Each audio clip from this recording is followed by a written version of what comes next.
ರೀಸೆಂಟಾಗಿ UFC freedom 250 ಅಂತ ಆಯಿತು ವೈಟ್ ಹೌಸ್ ಮುಂದೆನೆ. One of the top most views ಬಂದಿರೋದು ಆ ಈವೆಂಟ್ಗೆ.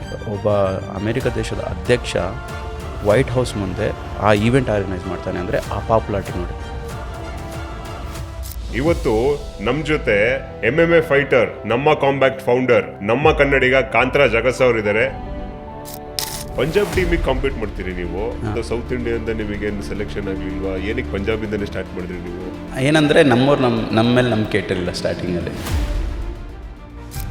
ಲಾಸ್ಟ್ ಫೈಟು ಬ್ಯಾಂಗ್ಳೂರಲ್ಲಿ ನಡೆಯುತ್ತಲ್ಲ ಏಪ್ರಿಲಲ್ಲಿ. So how was that feeling brother? ಅದು ಅನ್ಫರ್ಗೆಟಬಲ್ ಮೂಮೆಂಟ್. ಯಾಕಂದರೆ ಎಂಟ್ರಿ ಕೊಡುವಾಗಲೇ ಕಾಂತ ಅನ್ನೋವಾಗಲೇ ನೀವು ಇಷ್ಟೊಂದು ಜನ ಪ್ರೀತಿಸೋರಿದ್ದಾರೆ ನನ್ನನ್ನು. ಇವ್ರು ನಮ್ಮವ್ರಿಗೋಸ್ಕರ ನಾನು ಆಡಲೇಬೇಕು ಅನ್ನೋದು. ಬಟ್ ನನ್ನ ಅಪೋನೆಂಟ್ ಬಂದು ಅಜರ್ಬೈಜಾನ್ ಕಂಟ್ರಿನು. ಈ was a Muslim fighter. So decision ಬಂದಾಗ ತುಂಬ ಜನ ಕ್ರಿಟಿಸೈಸ್ ಮಾಡಿದ್ರು. ಬಟ್ ಈ ಗೇಮಲ್ಲೂ ಕಮ್ಯುನಿಟಿ ಎಲ್ಲ ತುಂಬ ಮ್ಯಾಟ್ರ್ ಆಗುತ್ತೆ ಬ್ರದರ್. 100%. ಒಬ್ಬ ಅಥ್ಲೀಟಿಗೆ ಯಾವ್ದು major source of income brother? So ಏನು ಎಕ್ಸ್ಪೆಕ್ಟ್ ಮಾಡ್ಬೋದು ಒಂದು ಅರ್ನಿಂಗಲ್ಲಿ? ಇನ್ಶೂರೆನ್ಸು ಅಥ್ಲೀಟಿಗೆ, ಸ್ಪೋರ್ಟ್ಸ್ ಮ್ಯಾನಿಗೆ ಏನೋ ಸಪ್ರೇಟ್ ಇನ್ಶೂರೆನ್ಸ್ ಇದೆಯಾ ಅಥವಾ ನಾರ್ಮಲ್ ಹೆಲ್ತ್ ಇನ್ಶೂರೆನ್ಸ್ ಎಲ್ಲ? ಇಂಡಿಯಾದಲ್ಲಿ ಇವಾಗ MMA ಕಲ್ಚರ್ ಬಿಲ್ಡ್ ಆಗ್ತಾ ಇದೆ ಅಲ್ವಾ? ಸೊ ಇದಕ್ಕೆ ಸ್ಕೋಪ್ ಹೇಗಿದೆ ಬ್ರದರ್? ಕ್ಯಾನ್ ಎನಿವನ್ ಈಗ ಅದನ್ನು ಕರಿಯರಾಗಿ ತೊಗೊಬೋದಾ?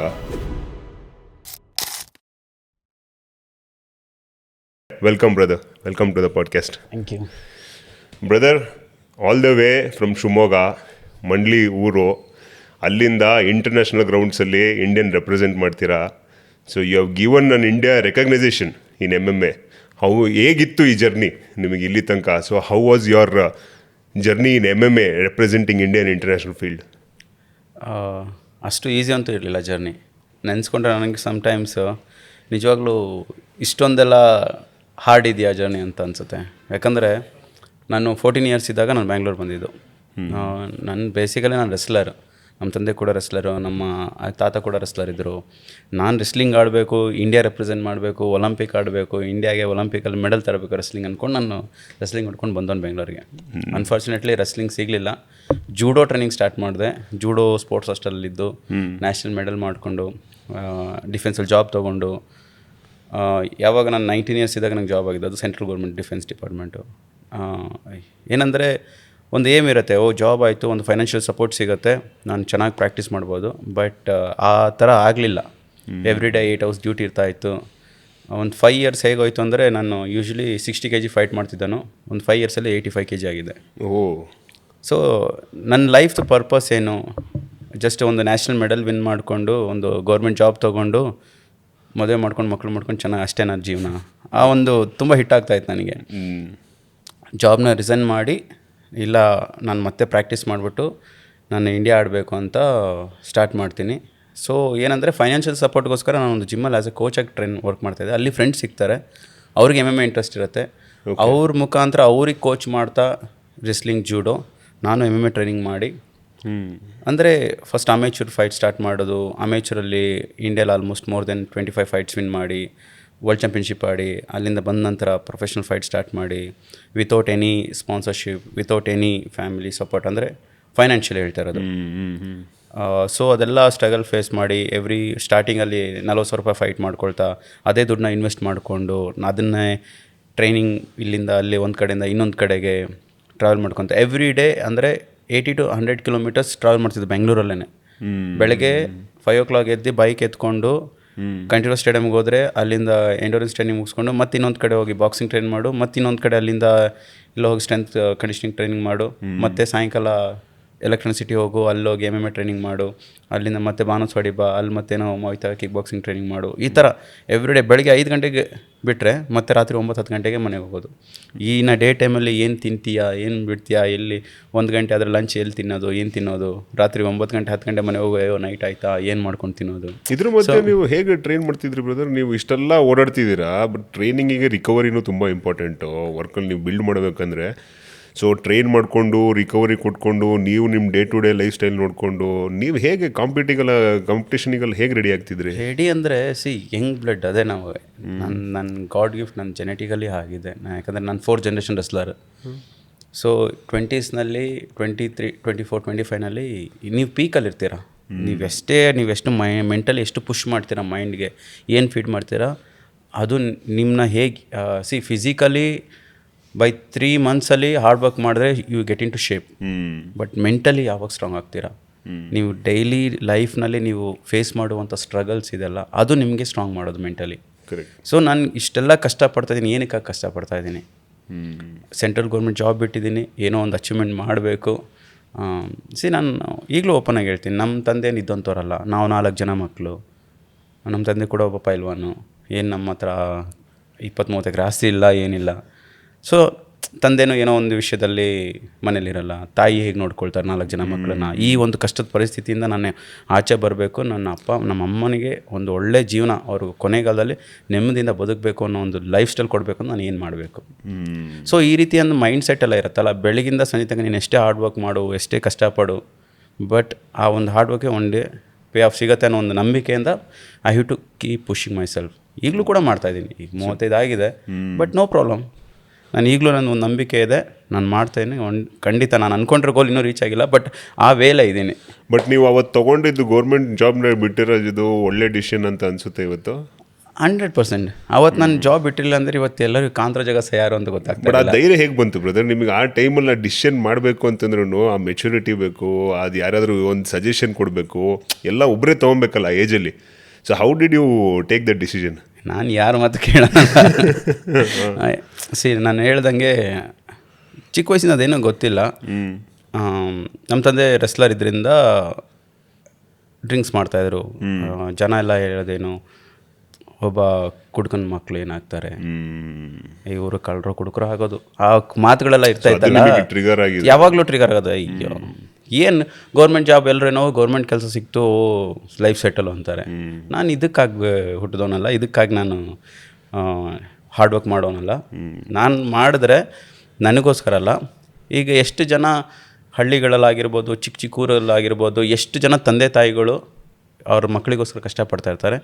ಆ ಒಂದು ಲೋವರ್ ಮಿಡಲ್ ಕ್ಲಾಸ್ ಫ್ಯಾಮಿಲಿ ಇರ್ಬೋದು, ಹಳ್ಳಿಗಳಲ್ಲಿರ್ಬೋದು, ನಾವು ಕೂಡ ಕನಸು ಕಂಡ್ರೆ ಅಚೀವ್ ಮಾಡ್ಬೋದು ಅನ್ನೋರಿಗೆ ಒಂದು ಇನ್ಸ್ಪಿರೇಷನ್ ಆಗಬೇಕು. ಅದು ನನ್ನ ಆಸೆ.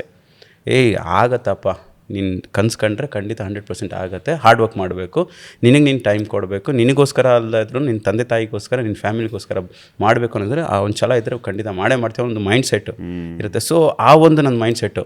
ಈಗ ನಾನು ಮಾತಾಡ್ತಿರೋದು 2011ಅಲ್ಲಿ. ಓಕೆ, 11ಅಲ್ಲಿ ನನಗೆ ಇನ್ ಹ್ಯಾಂಡ್ 18,000 ರೂಪಾಯಿ ಕೈ ಸಿಗ್ತಾಯಿತ್ತು. ಅಂದರೆ ಆಲ್ಮೋಸ್ಟ್ ಎಷ್ಟು ವರ್ಷ ಆಯಿತು? 2011 ಅಂತಂದರೆ 14 ವರ್ಷ ಆಯಿತು, 14 ಜಾಸ್ತಿ ಆಯಿತು. ಹಾಂ, ಆವಾಗ ಸೆಂಟ್ರಲ್ ಗೌರ್ಮೆಂಟ್ ಜಾಬು, ಆಮೇಲೆ ಕ್ವಾರ್ಟರ್ಸ್ ಇತ್ತು, ಎಲ್ಲ ಇತ್ತು, ಎಲ್ಲ ಬಿಟ್ಟೆ ನಾನು. ಯಾಕಂದರೆ ಆವಾಗ ಯೋಚನೆ ಮಾಡ್ತಿದ್ದೆ, ವರ್ಷಕ್ಕೆ 2 DA ಇನ್ಕ್ರಿಮೆಂಟ್ ಏನೇನೋ ಇರ್ತಾವೆ, 1 ಇನ್ಕ್ರಿಮೆಂಟ್ 2 DA. ನಾನು 15 ವರ್ಷ ಸರ್ವಿಸ್ ಮಾಡಿದ್ರೆ ಎಷ್ಟಾಗ್ಬೋದು ಸ್ಯಾಲ್ರಿ ಎಲ್ಲ, ಈಗ ಪೇ ಕಮಿಷನ್ ಎಲ್ಲ ಆದರೂ ಎಷ್ಟಾಗ್ಬೋದು, ಬರೀ ದುಡ್ಡು ಅಷ್ಟೇ.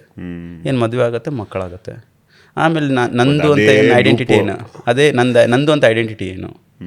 ಸೊ ನನ್ನಿಂದ ಸೊಸೈಟಿಗೆ ನಾನು ಏನು ಕೊಟ್ಟೆ, ಅದು ಮೈಂಡ್ ಸೆಟ್ ಏನಕ್ಕೆ ಬಂತು ಅಂದರೆ, ನಾನು ಜೂಡೋ ಟ್ರೈನಿಂಗ್ ಸ್ಟಾರ್ಟ್ ಮಾಡಬೇಕು. ಜೂಡೋರಲ್ಲಿ ಒಂದು 3 ಫಿಲಾಸಫಿ ಇದೆ.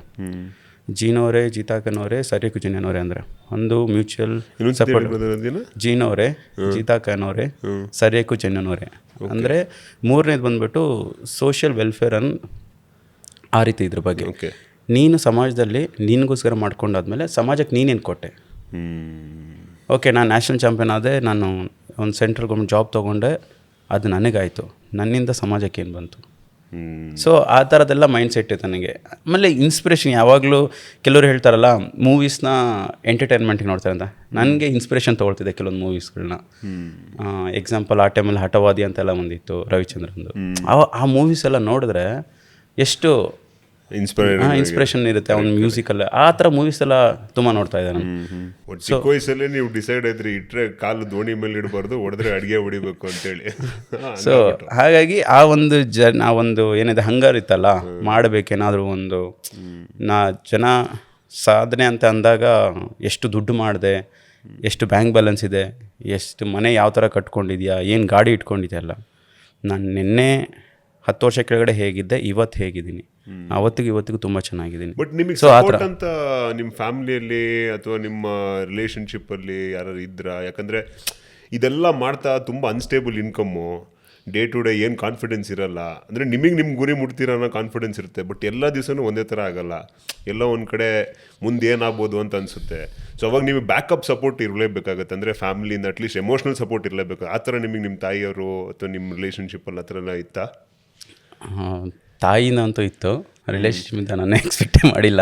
ಓಕೆ, ಇತ್ತು, ಬಟ್ ಅದು ಗೊತ್ತಾಯಿತು ಆಗಲ್ಲ ಅಂತ. ಸೊ ಅಷ್ಟು ತಲೆ ಕೆಡ್ಸ್ಕೊಂಡಿಲ್ಲ. ಬಟ್ ನನ್ನ ಅಮ್ಮ ಯಾವಾಗಲೂ ಹೇಳೋದು, ನನ್ನ ಮಗ ಏನೋ ಮಾಡ್ತಾನೆ, ಏನೋ ಒಂದು ನನ್ನ ಮಗ ಡಿಫ್ರೆಂಟ್ ಎಲ್ಲರಿಗಿಂತ. ಹಾಂ, ಯಾಕಂದರೆ ನಮ್ಮಮ್ಮಂಗೆ ದೊಡ್ಡ ದೊಡ್ಡ ಆಸೆ ಇಲ್ಲ. ಅವರು ಯಾವಾಗಲೂ ಅಷ್ಟು ನಾನು ಜಾಬ್ ಬಿಡುವಾಗ ಅಷ್ಟೇ ನಮ್ಮಮ್ಮನಿಗೆ ಅಷ್ಟು ಹೇಳಿದ್ದು, ನಾನು ಈ ಥರ ಕೆಲಸ ಬಿಡ್ತೀನಿ, ನಾನು ಸ್ಪೋರ್ಟ್ಸ್ ಮಾಡಬೇಕು ಅಂತ. ನಮ್ಮಮ್ಮ ಅವಾಗ ನಮ್ಮ ತಂದೆ ಕೂಡ ಅವರು ರೆಸ್ಲರೇ, ನ್ಯಾಷನಲ್ ಲೆವೆಲ್ ರೆಸ್ಲರ್ ಇದ್ದರು.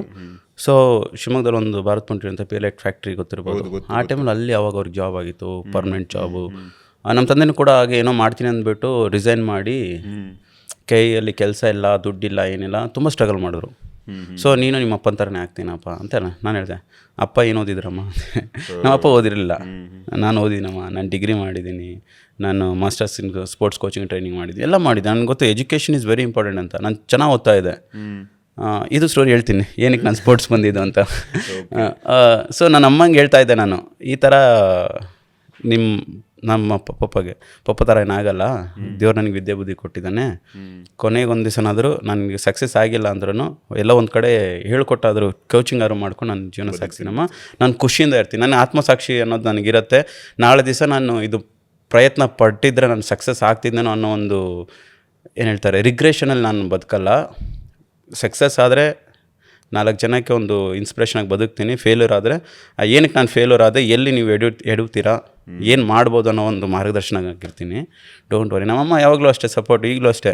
ನೀನು ದುಡ್ಡು ಮಾಡ್ತೀಯಾ, ನೀನು ಬಂಗ್ಲೆ ಕಟ್ತೀಯಾ, ಏನಿಲ್ಲ, ಖುಷಿಯಾಗಿದೆಯಾ, ಆರಾಮಿದೆಯಾ, ನೆಮ್ಮದಿದೆ ಸಾಕು, 4 ಜನಕ್ಕೆ ಕೆಟ್ಟದ್ದು ಮಾಡಬೇಡ, ಇದ್ರೆ ಒಳ್ಳೇದು ಮಾಡು, ಇಲ್ಲಾಂದರೆ ನಿನ್ನ ಪಾಡಿ ನೀರು, ಆ ಒಂದು ಮೈಂಡ್ಸೆಟ್ ನಮ್ಮಮ್ಮಗೆ. ಸೊ ನನ್ನ ಇನ್ಸ್ಪಿರೇಷನ್ ನಮ್ಮಮ್ಮ. ಅವ್ರು ಖುಷಿಯಾಗಿದ್ರೆ, ಅವ್ರು ನಗ್ತಾರೆ ಸಾಕು, ಆ ಥರ ಮೈಂಡ್ಸೆಟ್ ನನಗೆ. ಸೊ ನಿಮ್ಮ ಅಮ್ಮನ ಖುಷಿಗೆ ನೀವು ಧೈರ್ಯ ತುಂಬಿಕೊಂಡು you taken that risk. So ಅಲ್ಲಿಂದ ಇಲ್ಲಿ ತನಕ ಆ ರಿಸ್ಕೇ ನಿಮಗೆ ಇಲ್ಲಿ ತನಕ ತೊಗೊಂಬಂದಿದೆ. Right brother. ಪಂಜಾಬ್ ಟೀಮಿಗೆ ಕಾಂಪೀಟ್ ಮಾಡ್ತೀರಿ ನೀವು. ಸೊ ನಮ್ಮ ಬೆಂಗಳೂರು ಅಥವಾ ಸೌತ್ ಇಂಡಿಯಾದಿಂದ ನಿಮಗೇನು ಸೆಲೆಕ್ಷನ್ ಆಗಲಿಲ್ವಾ? ಏನಕ್ಕೆ ಪಂಜಾಬಿಂದನೇ ಸ್ಟಾರ್ಟ್ ಮಾಡಿದ್ರಿ ನೀವು? ಏನಂದರೆ ನಮ್ಮವ್ರು ನಮ್ಮ ಮೇಲೆ ನಂಬಿಕೆ ಇಟ್ಟಿರಲಿಲ್ಲ ಸ್ಟಾರ್ಟಿಂಗಲ್ಲಿ. ಓಕೆ. ಅದು ಸೂಪರ್ ಫೈಟ್ ಲೀಗ್ ಅಂತ ಸ್ಟಾರ್ಟ್ ಆಗಿತ್ತು.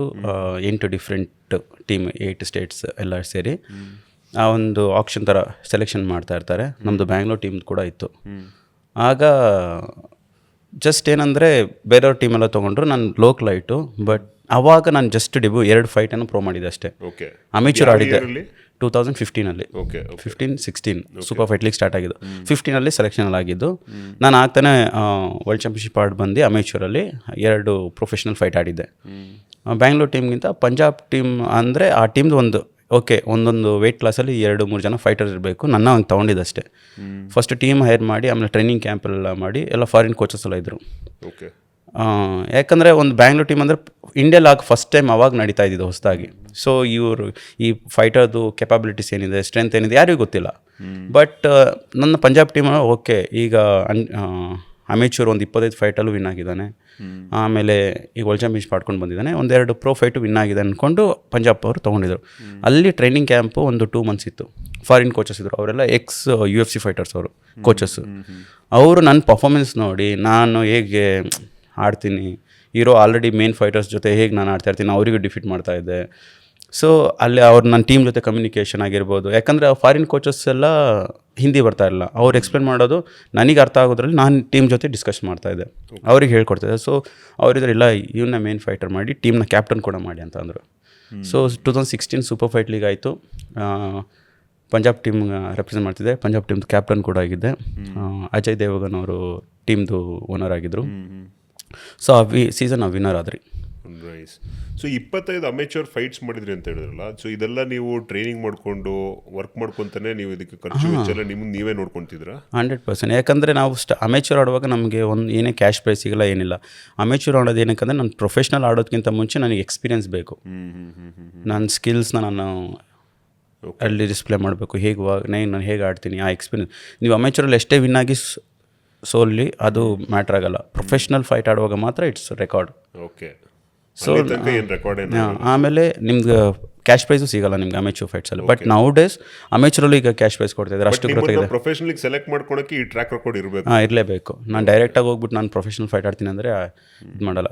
ಇನ್ ಕೇಸ್ ನೀವು ಆಲ್ರೆಡಿ ಯಾವುದೋ ಒಲಿಂಪಿಕ್ ಲೆವೆಲಲ್ಲಿ ಫೈಟ್ ಮಾಡಿದ್ದೀರಾ, ಏನೋ ರೆಸ್ಲಿಂಗ್, ಬಾಕ್ಸಿಂಗ್, ಅವಾಗ ಡೈರೆಕ್ಟ್ ನೀವು ಪ್ರೊಫೆಷನಲ್ ಫೈಟ್ ಆಡ್ಬೋದು. ಯಾಕಂದರೆ ನೀವು ಆಲ್ರೆಡಿ ಆ ಸ್ಟೇಜಲ್ಲಿ ಇರ್ತೀರಾ. ಓಕೆ. ಇಲ್ಲ ನೀವು ಒಲಿಂಪಿಕ್ ಆಡಿರಲ್ಲ, ಯಾವುದೋ ಏಷ್ಯನ್ ಗೇಮ್ಸ್ ಆಡಿರಲ್ಲ, ಆವಾಗ ನೀವು ಶಾರ್ಟಾಗಿ ಫಸ್ಟು ಅಮೆಚೂರ್ ಫೈಟೆಲ್ಲ ವಿನ್ ಮಾಡಿ ಚಾಂಪಿಯನ್ಶಿಪ್ ವಿನ್ ಮಾಡಾದ್ಮೇಲೆ ನೀವು ಪ್ರೊಫೆಷ್ನಲಿ ಫೈಟ್ ಮಾಡ್ಬೋದು. ಓಕೆ. ನೀವು ಕೋಚಿಂಗ್ ಎಲ್ಲ ತೊಗೊಬೇಕಾರೆ ಬ್ರದರ್, ಮೆಂಟರ್ ಇಂಪಾರ್ಟೆಂಟು, ಒಳ್ಳೆ ಕೋಚ್ ಇಂಪಾರ್ಟೆಂಟು, ಇದೆಲ್ಲ ನೀವು ಹೇಗೆ ಸೆಲೆಕ್ಟ್ ಮಾಡ್ಕೊಂಡ್ರೆ, ಅಥವಾ ನೀವು ಆನ್ಲೈನಲ್ಲಿ ನೋಡ್ಕೊತಿದ್ರು ಅಥವಾ ನಿಮಗೆ ಆಗಿರೋ ಗುರುಗಳಿದ್ರಾ, ಯಾವ ಥರ? ನನಗೆ ಜೂಡೋಲ್ಲಿ ಕೋಚ್ ಇದ್ದರು, ದಸ್ತೀರ್ ಅಲಿ ಅಂತ ಹೇಳ್ಬಿಟ್ಟು. ಅದು ಬಿಟ್ಟರೆ MMA ಸ್ಟಾರ್ಟ್ ಮಾಡಿದಾಗ ನನಗೆ ಯಾರು ಕೋಚ್ ಇರಲಿಲ್ಲ. ಓಕೆ. ನಾನು ಸ್ಟಾರ್ಟ್ ಮಾಡಿದ್ದೆ ಯೂಟ್ಯೂಬಲ್ಲಿ ಫೈಟ್ಸ್ನ ನೋಡಿ. ಇಬ್ಬರು ಫೈಟರ್ಸ್ನ ಫಾಲೋ ಮಾಡ್ತಿದ್ದೆ, ಒಂದು GSP ಮತ್ತು ಕಬೀಬ್ ಅಂತ ಹೇಳ್ಬಿಟ್ಟು. ಇವರಿಬ್ಬರು ಫೈಟ್ನ ಯಾವಾಗಲೂ ಫಾಲೋ ಮಾಡ್ತಿದ್ದೆ. ಯಾಕಂದರೆ ಅವರು ಮೋಸ್ಟ್ ಆಫ್ ದ ಫೈಟರ್ ಬರೀ ಟೇಕ್ ಡೌನು, ಗ್ರ್ಯಾಪ್ಲಿಂಗೇ ಮಾಡೋದು, ರೆಸ್ಲಿಂಗ್, ಜೂಡೋ ಸ್ಕಿಲ್ಸ್ನ ಯೂಸ್ ಮಾಡೋದು. ಸೊ ಹಾಗಾಗಿ ಈಗ ನಾನು ಒಂದು ಪಂಚ್ ಹೊಡೆಯಕ್ಕೆ ಬಂದರೆ ಆ ಪಂಚ್ನ ಹೇಗೆ ಮಿಸ್ ಮಾಡಬೇಕು, ಹೇಗೆ ನುಗ್ಗಬೇಕು, ಹೇಗೆ ಗ್ರ್ಯಾಬ್ ಮಾಡಬೇಕು, ಹೇಗೆ ಥ್ರೋ ಮಾಡಬೇಕು ಅನ್ನೋದನ್ನು ಅವ್ರ ಫೈಟ್ಸ್ ವೀಡಿಯೋಸ್ ನೋಡ್ತಾ ಇದ್ದೆ. ಕೆಳಗೆ ಹಾಕಿದ್ಮೇಲೆ ಹೇಗೆ ಥರ ಆಡಬೇಕು, ಹೇಗೆ ಪಂಚ್ ಹೊಡಿಬೇಕು, ಹೇಗೆ ಸಬ್ಮಿಷನ್ ಮಾಡಬೇಕು, ಆ ರೀತಿಯಾದಂಥ ಸ್ಕಿಲ್ಸ್ಗಳನ್ನ ನೋಡಿ ನೋಡಿ ನೋಡಿ ನಾನೇ ಅನಲೈಸ್ ಮಾಡೋದು. ಓಕೆ, ನನ್ನ ಅಪೋನೆಂಟ್ ಇವನಿದ್ದಾನೆ, ನನ್ನ ಅಪೋನೆಂಟು ಎಲ್ಲ ಓಲ್ಡ್ ವೀಡಿಯೋಸ್ ನೋಡೋದು, ಅವ್ನು ಯಾವ ಥರ ಆಡ್ತಾನೆ, ಯಾವ ಪಂಚ್ ಹೊಡಿತಾನೆ, ಯಾವ ಕಿಕ್ ಹೊಡಿತಾನೆ, ಹೇಗೆ ಬ್ಲಾಕ್ ಮಾಡಬೇಕು, ಹೇಗೆ ಮಿಸ್ ಮಾಡಿ ನುಗ್ಬಿಟ್ಟು ಕೆಳಗೆ ಹಾಕಬೇಕು, ನಾನೇ ಅನಲೈಸ್ ಮಾಡೋದು. ಆ ಗೇಮ್ ಪ್ಲ್ಯಾನ್ನ ಮಾಡಿ ಕೊನೆಗೆ ಅದನ್ನ ಇಂಪ್ಲಿಮೆಂಟ್ ಮಾಡ್ತಾಯಿದ್ದೆ. ಅದಾದ ನಂತರ 2018 ICS ಅಂತ ಫೈಟ್ ಟೀಮ್ನ ಜಾಯ್ನ್ ಆದೆ ನಾನು. ಬೆಂಗಳೂರಲ್ಲೇ ಇದೆ, ಜಿತೇಶ್ ಅಂತ ಅವ್ರ ಕೋಚು.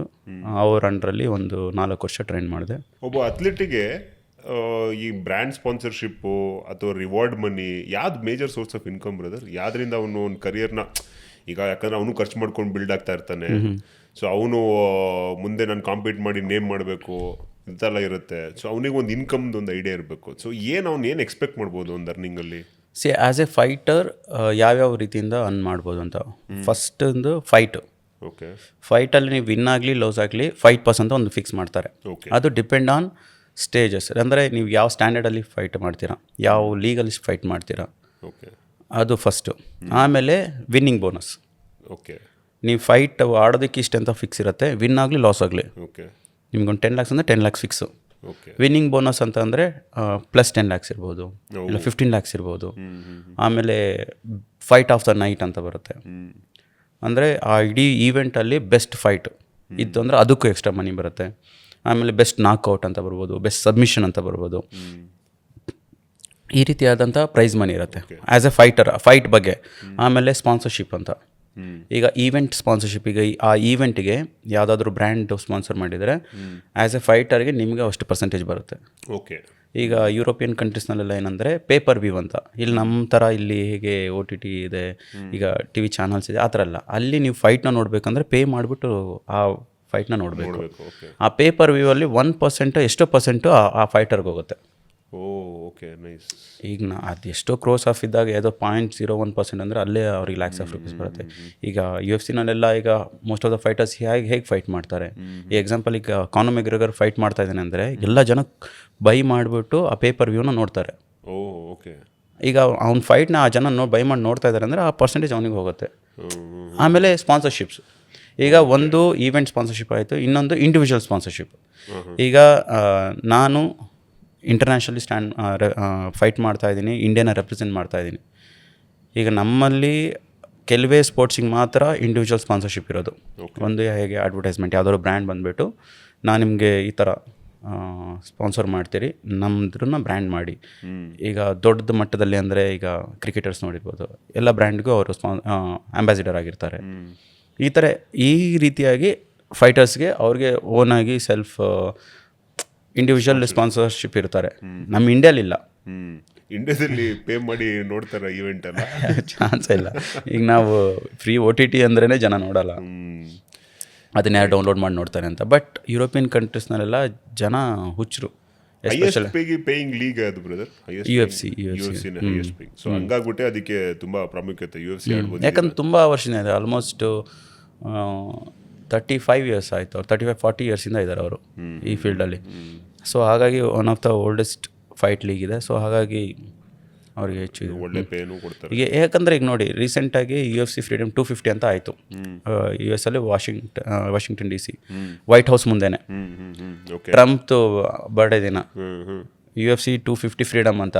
ಈಗ July 4th ಅವ್ರದ್ದು ಫ್ರೀಡಮ್ ಇಂಡಿಪೆಂಡೆನ್ಸ್ ಡೇ ಇರೋದು. ಬಟ್ ಆದ್ರ ಪರವಾಗಿ ಡೊನಾಲ್ಡ್ ಟ್ರಂಪ್ ವೈಟ್ ಹೌಸ್ ಮುಂದೆ ಆ ಇವೆಂಟ್ ಆರ್ಗನೈಸ್ ಮಾಡಿರೋದು UFC 250. ಇದುವರೆಗೂ ಒನ್ ಆಫ್ ದ ಮೋಸ್ಟ್, ನಾನು ಅದು ಕನ್ನಡ ಕಾಮೆಂಟ್ರಿ ಮಾಡಿದ್ದೆ ನಾನು. ಎಲ್ಲ ಫೈಟ್ಸು ನಾಕೌಟ್ಸಲ್ಲೇ ಫಿನಿಶ್ ಆಯಿತು. Okay one of the top most views ಬಂದಿರೋದು ಆ ಇವೆಂಟಿಗೆ. ಆ್ಯಸ್ ಎ ಒಬ್ಬ ಅಮೇರಿಕ ದೇಶದ ಅಧ್ಯಕ್ಷ ವೈಟ್ ಹೌಸ್ ಮುಂದೆ ಆ ಈವೆಂಟ್ ಆರ್ಗನೈಸ್ ಮಾಡ್ತಾನೆ ಅಂದರೆ ಆ ಪಾಪ್ಯುಲಾರಿಟಿ ನೋಡಿ ಎಷ್ಟು ಡಿಮಾಂಡ್ ಇದೆ. ಡೆಫಿನೆಟ್ಲಿ ನಮ್ಮ ಇಂಡಿಯಾದಲ್ಲಿ ಪೂರ್ತಿ ಕ್ರಿಕೆಟ್ ಕಡೆನೇ ಒಲವು ಜಾಸ್ತಿ. ಇದು MMA ಅನ್ನೋ ಕಾನ್ಸೆಪ್ಟೇ ಇವಾಗ ನನಗೆ ಅನ್ಸಿದಂಗೆ ತುಂಬ ಫಾಸ್ಟಾಗಿ ಗ್ರೋ ಆಗ್ತಾ ಇದೆ ಅನಿಸ್ತಾ ಇದೆ. ಫಾಸ್ಟಾಗಿ ಗ್ರೋ ಏನೇ ಒಂದಕ್ಕಾದ್ರೂ ಟೈಮ್ ತಗೊಳುತ್ತೆ. ಎಷ್ಟು ಟೈಮ್? ಕ್ರಿಕೆಟ್ ಎಷ್ಟು ವರ್ಷದಿಂದ ಇದೆ? ಬಿಫೋರ್ ಇಂಡಿಪೆಂಡೆನ್ಸ್ ಡೇಯಿಂದಾನೇ ಇಂಡಿಯಾ ಸ್ವತಂತ್ರ ಆಗೋದಕ್ಕಿಂತ ಮುಂಚೆನೂ ಕ್ರಿಕೆಟ್ ಆಡ್ತಾ ಇದ್ದಾರೆ ನಮ್ಮ ದೇಶದಲ್ಲಿ. ಬಿಕಾಸ್ ಆಫ್ ಇಂಗ್ಲೆಂಡ್ ಪೀಪಲ್, ಅವ್ರು ನಮ್ಮ ಇಂಡಿಯಾನ ರೂಲ್ ಮಾಡ್ತಾಯಿದ್ರು.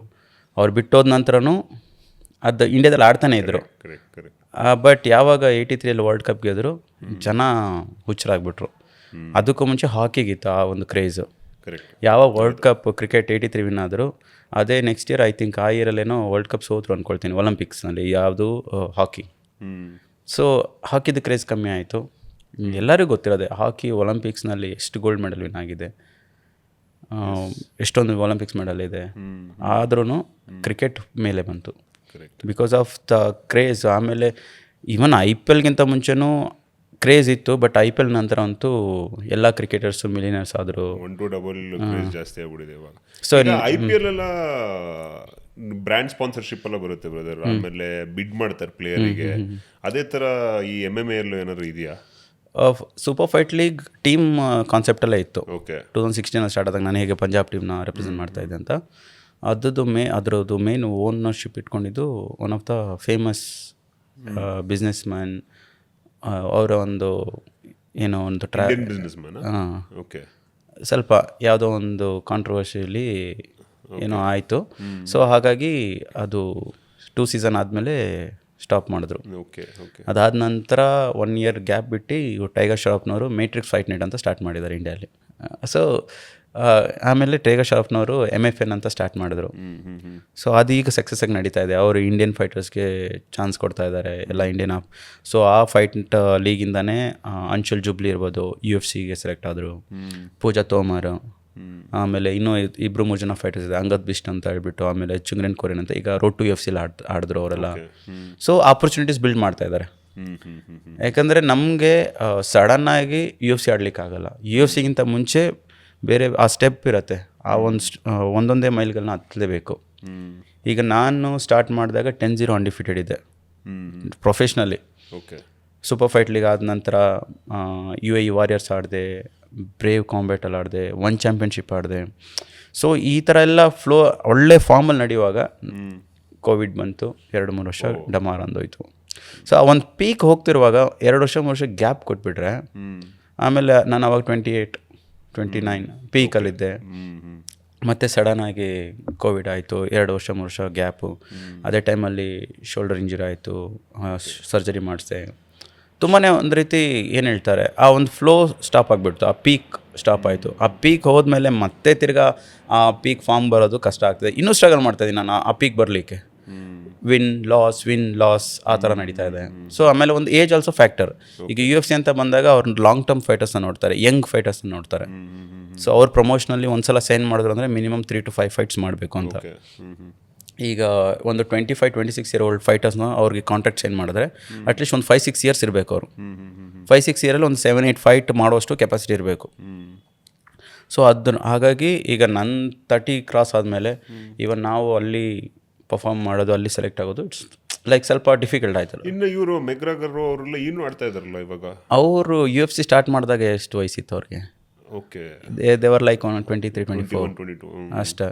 ಬಟ್ ಆಮೇಲೆ ಆ ಒಂದು ಫ್ಲೋನ ತೊಗೊಂಡೋದ್ರು ಅವರು. ಓಕೆ ಓಕೆ ಆ ಪೀಕ್ನ ತೊಗೊಂಡೋಗಿ ಮೆಗ್ರೆಗರ್ ಸೋತ ಮೇಲೆ ಒನ್ಸ್ ಫಸ್ಟ್ ಕಬೀಬ್ ಜೊತೆ ಸೋತ ಲೈಟ್ ವೇಟಲ್ಲಿ. ಅದಾದ ನಂತರ ಒಂದು ಫಾಲ್ ಡೌನ್ ಆಯಿತು.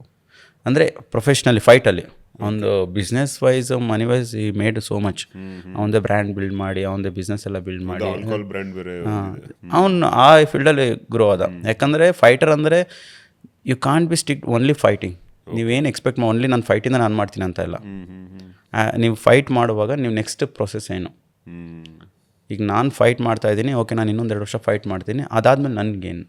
ಸೊ ಹಾಗಾಗಿ ಈಗ ನಾನು ಆಲ್ರೆಡಿ ನೀವು ಅಷ್ಟು ಒಂದು ಬ್ರ್ಯಾಂಡ್ ವ್ಯಾಲ್ಯೂ ಅಚೀವ್ ಮಾಡಿರ್ತೀರ, ನಿಮ್ಮ ನೇಮಿಗೆ ಒಂದು ಬ್ರ್ಯಾಂಡ್ ವ್ಯಾಲ್ಯೂ ಇರುತ್ತೆ. ಸೊ ಅದರಿಂದ you have to make income. Correct. So ಈ ರೀತಿಯಾಗಿ ಅರ್ನಿಂಗ್ಸ್ ಮಾಡ್ಬೋದು. ಬಟ್ ನಾನು ನಿಮ್ಮ ಗೇಮ್ ನೋಡಿದ್ದೀನಿ ಬ್ರದರ್. ನೀವು ಇವ್ರನ್ನ ಯಾರು ನಕಾಸು ಬ್ರೆಜಿಲಿಯನ್ ಫೈಟರ್ ಒಂದು ಫಸ್ಟ್ ಗೇಮಲ್ಲೇ ನೀವು ಫಸ್ಟ್ ರೌಂಡಲ್ಲೇ ನಾಕ್ಔಟ್ ಮಾಡ್ತೀರಾ. ಓಕೆ, ಅದಾದಮೇಲೆ ನೀವು ಬಂದ್ಬಿಟ್ಟು ಅವ್ರಿಗೆ ಓಕೆ ಅಂತ ಬೇರೂ ಕೇಳ್ತೀರಾ. ನಾನು ನಿಮ್ಮ ಸುಮಾರು ಗೇಮಲ್ಲೂ ನೋಡಿದ್ದೀನಿ. ಸೊ ಇದು ಮೋಸ್ಟ್ ಆಫ್ ದ MMA ಫೈಟ್ರಲ್ಲಿ ನಾನು ನೋಡಿಲ್ಲ, ಕೆಲವೊಬ್ರಲ್ಲಿ ಅಷ್ಟೇ. ಇವನು ಕಬೀಬಲ್ಲೂ ನೋಡಿದ್ದೀನಿ. ಒಂಥರ ಕಂಪ್ಯಾಷನೇಟು, ಅಂದರೆ ಅವ್ರು ಏನು ಆರಾಮಿದಾರ ಅಂತ ಚೆಕ್ ಮಾಡೋದು. ಬಟ್ ಅದು ನೀವು ಅದು ಏನಕ್ಕೆ ನೀವು ಆ ಥರ ಒಂದು ಮೈಂಡ್ ಸೆಟ್ ನಿಮಗೆ ಏನಕ್ಕೆ ಅಂದರೆ ಆ್ಯಸ್ ಎ ಫೈಟರ್ ನಾನು ಥಿಂಕ್ ಮಾಡೋದು, ನಾನು I want to represent who is real martial artist. Real martial artist ಅಂದರೆ ನಿಮಗೆ ಶಕ್ತಿ ಇದೆ, ಟೆಕ್ನಿಕ್ ಇದೆ, ನೀವು ಹೊಡಿಬೋದು, ಬೀಳಿಸ್ಬೋದು ಅಲ್ಲ. ನೀವು ಫೈಟ್ ಅಂತ ನಾವು ಮಾಡುವಾಗ ನಾವೇನು ಎನಿಮೀಸ್ ಅಲ್ಲ. It's just A entertainment. Okay, ಒಂದು ಕೈಂಡ್ ಆಫ್ ಇಟ್ಸ್ ಅ ಬ್ರೂಚಲ್. ಹೊಡಿ ಇಲ್ಲ ಓಡಿಸ್ಕೋ. ನಾವು ಒನ್ಸ್ ಫೈಟ್ ಮುಗ್ದಾದ್ಮೇಲೆ ನನಗೆ ನನ್ನದೇ ಅಂತ ನನ್ನ ಫ್ಯಾಮಿಲಿ ಇರ್ತಾರೆ, ನನ್ನ ಅಪ್ಪ ಅಮ್ಮ ಅವ್ರಿಗೂ ಫ್ಯಾಮಿಲಿ ಇರ್ತಾರೆ. ಈಗ ನಾನು ಅವನಿಗೆ ನೋವು ಕೊಟ್ಟುಬಿಟ್ಟು ಹರ್ಟ್ ಮಾಡಿ ನಾನು ಸೆಲೆಬ್ರೇಟ್ ಮಾಡಲ್ಲ. ಅಂದರೆ ಸ್ಟಾರ್ಟಿಂಗಲ್ಲಿತ್ತು, ನಾನು ಹೆಂಗೆ ಇದ್ದಾಗ 20ಸ್ನಲ್ಲಿ ಇದ್ದಾಗ ಅವಾಗ ಸುಮ್ಮನೆ ಸೆಲೆಬ್ರೇಷನ್ ಮಾಡ್ತಾಯಿದ್ದಾರೆ. But by the time realise ಆಗುತ್ತೆ ಲೈಫಲ್ಲಿ ನಾವು ಏನು, ನಮಗೇನು ಇಂಪಾರ್ಟೆಂಟು, ನಮ್ಮ ಪರ್ಪಸ್ ಏನು, ನಾವೇನಕ್ಕಾಗಿ ಫೈಟ್ ಮಾಡ್ತಾಯಿದ್ದೀವಿ. ಸೊ ಈಗ ನಾವು ಅವನಿಗೆ ಹೊಡೆದಾಗ ಎಸ್ಪೆಷಲಿ ನಾಕೌಟ್ ಎಲ್ಲ ಆದಾಗ ಬ್ರೈನ್ ಡ್ಯಾಮೇಜು, ಬ್ರೈನ್ ಇಂಜುರಿ ಆಗೋದು ತುಂಬ ಇರುತ್ತೆ. ಸಡನ್ನಾಗಿ ಒಂದು ಆ ಇಂಜುರಿ ಅನ್ನೋದಕ್ಕಿಂತ ಆ ಎಮೋಷ್ನಲ್ ಡ್ಯಾಮೇಜ್ ಇರುತ್ತೆ. ಆಮೇಲೆ ಈಗ ಎಕ್ಸಾಂಪಲ್, ನನಗೆ ಸರಿ ಏನೋ ಹೊಡ್ತಾ ಬಿತ್ತು, ನಾಕೌಟ್ ಆದೆ, ನಾನು ಕೆಳಗೆ ಬಿದ್ದಿರ್ತೀನಿ, ನನ್ನ ಅಪೋನೆಂಟ್ ಫುಲ್ ಸೆಲೆಬ್ರೇಷನ್ ಮಾಡಿ ಹೈಪ್ ಮಾಡ್ತಾಯಿದ್ದಾನೆ ಅಂದಾಗ ಆ ಒಂದು ಮೈಂಡ್ ಸೆಟ್ ಇರುತ್ತಲ್ಲ ಸ್ವಲ್ಪ ಡ್ಯಾಮೇಜ್ ಆಗುತ್ತೆ. ಏನಂದರೆ ಈಗ ಅಲ್ಲ. So but end of the day ಒಬ್ಬ ಟ್ರೂ ಮಾರ್ಷಲ್ ಆರ್ಟಿಸ್ಟ್ ಏನು, ಇಟ್ಸ್ ನಾನು ಆಡ್ತಾ ಇರೋದು ಒಂದು ಎಂಟರ್ಟೈನ್ಮೆಂಟಿಗೆ, ನಮ್ಮದು ಒಂದು ಮಾರ್ಷಲ್ ಆರ್ಟ್ ಸ್ಕಿಲ್ನ ನಾವು ತೋರಿಸ್ತಾ ಇದ್ದೀರಿ. ಆಮೇಲೆ ನನ್ನ ದೇಶನ ರೆಪ್ರೆಸೆಂಟ್ ಮಾಡ್ತಾ ಇದ್ದೀನಿ. ಸೊ ಆ ಒಂದು ನನ್ನ mind set. Even I follow one of the best fighters like GSP ಆಗಿರ್ಬೋದು, ಕಬೀಬ್ ಆಗಿರ್ಬೋದು. ಅವ್ರು ಜಾಸ್ತಿ ಸೆಲೆಬ್ರೇಷನ್ ಮಾಡಲ್ಲ. ಆಮೇಲೆ ಚಾರ್ಲ್ಸ್ ಒಲಿವರ್ ಅಂತ ಇದ್ದಾನೆ, one of the kindest fighter ಅಂತಲೇ ಹೇಳ್ಬೋದು. ಎಷ್ಟೇ ಬ್ರೂಟಲ್ ಫೈಟ್ ಮಾಡಿದ್ರು before fight after fight they hug, they shake hand, ತುಂಬ ಚೆನ್ನಾಗಿ ಮಾತಾಡ್ತಾರೆ. ಸೊ ಜನ ಕಾಕಿ ಥಿಂಗ್ಸ್ ಲೈಕ್ ಮಾಡ್ತಾರೆ. ಬಟ್ ಯಾವುದೇ ನೀವು ಎಷ್ಟೇ ಫೇಮಸ್ ಆಗಿರಿ, ಎಷ್ಟು ದೊಡ್ಡ ಚಾಂಪಿಯನ್ ಆಗಿರ್ರಿ, ಎಷ್ಟೇ ಅಚೀವ್ ಮಾಡಿರಿ, ಆ ಒಂದು ಟೈಮು ಕೊನೆಯವ್ರಿಗೂ ಇರಲ್ಲ. ಚೇಂಜ್ ಆಗುತ್ತೆ. ಒಂದು ಮರದಕ್ಕಿಂತ ಇನ್ನೊಂದು ಮರ ದೊಡ್ಡದಿರುತ್ತೆ. ಸೊ ಇವತ್ತು ನನ್ನ ಟೈಮ್ ಇದೆ, ನಾನು ಸೆಲೆಬ್ರೇಷನ್ ನಾಳೆ ದಿವಸ ಇನ್ನೊಬ್ಬ ಬರ್ಬೋದು, ಇನ್ನೊಬ್ಬ ಲೆಜೆಂಡ್ ಬರ್ಬೋದು. ಸೊ ಆಲ್ವೇಸ್ ನನ್ನದೊಂದು ಮೈಂಡ್ ಸೆಟ್ಟು ಗೆದ್ದಾಗ ಹಿಗ್ದೆ, ಸೋತಾಗ ಕೂಗದೆ, ಕಾನ್ಸ್ಟೆಂಟ್ ಆಗಿರೋಣ ಅಂತ. So nice. ಮತ್ತು ನೀವು ಭಗವದ್ಗೀತಾ ಇದ್ರ ಬಗ್ಗೆ ಎಲ್ಲ ಸಿಕ್ಕಾಪಟ್ಟೆ ಸ್ಪಿರಿಚುವಲಿ ಇನ್ಕ್ಲೈನ್ಡ್ ಇದೆ ಅಂತ ಗೊತ್ತಾಯಿತು.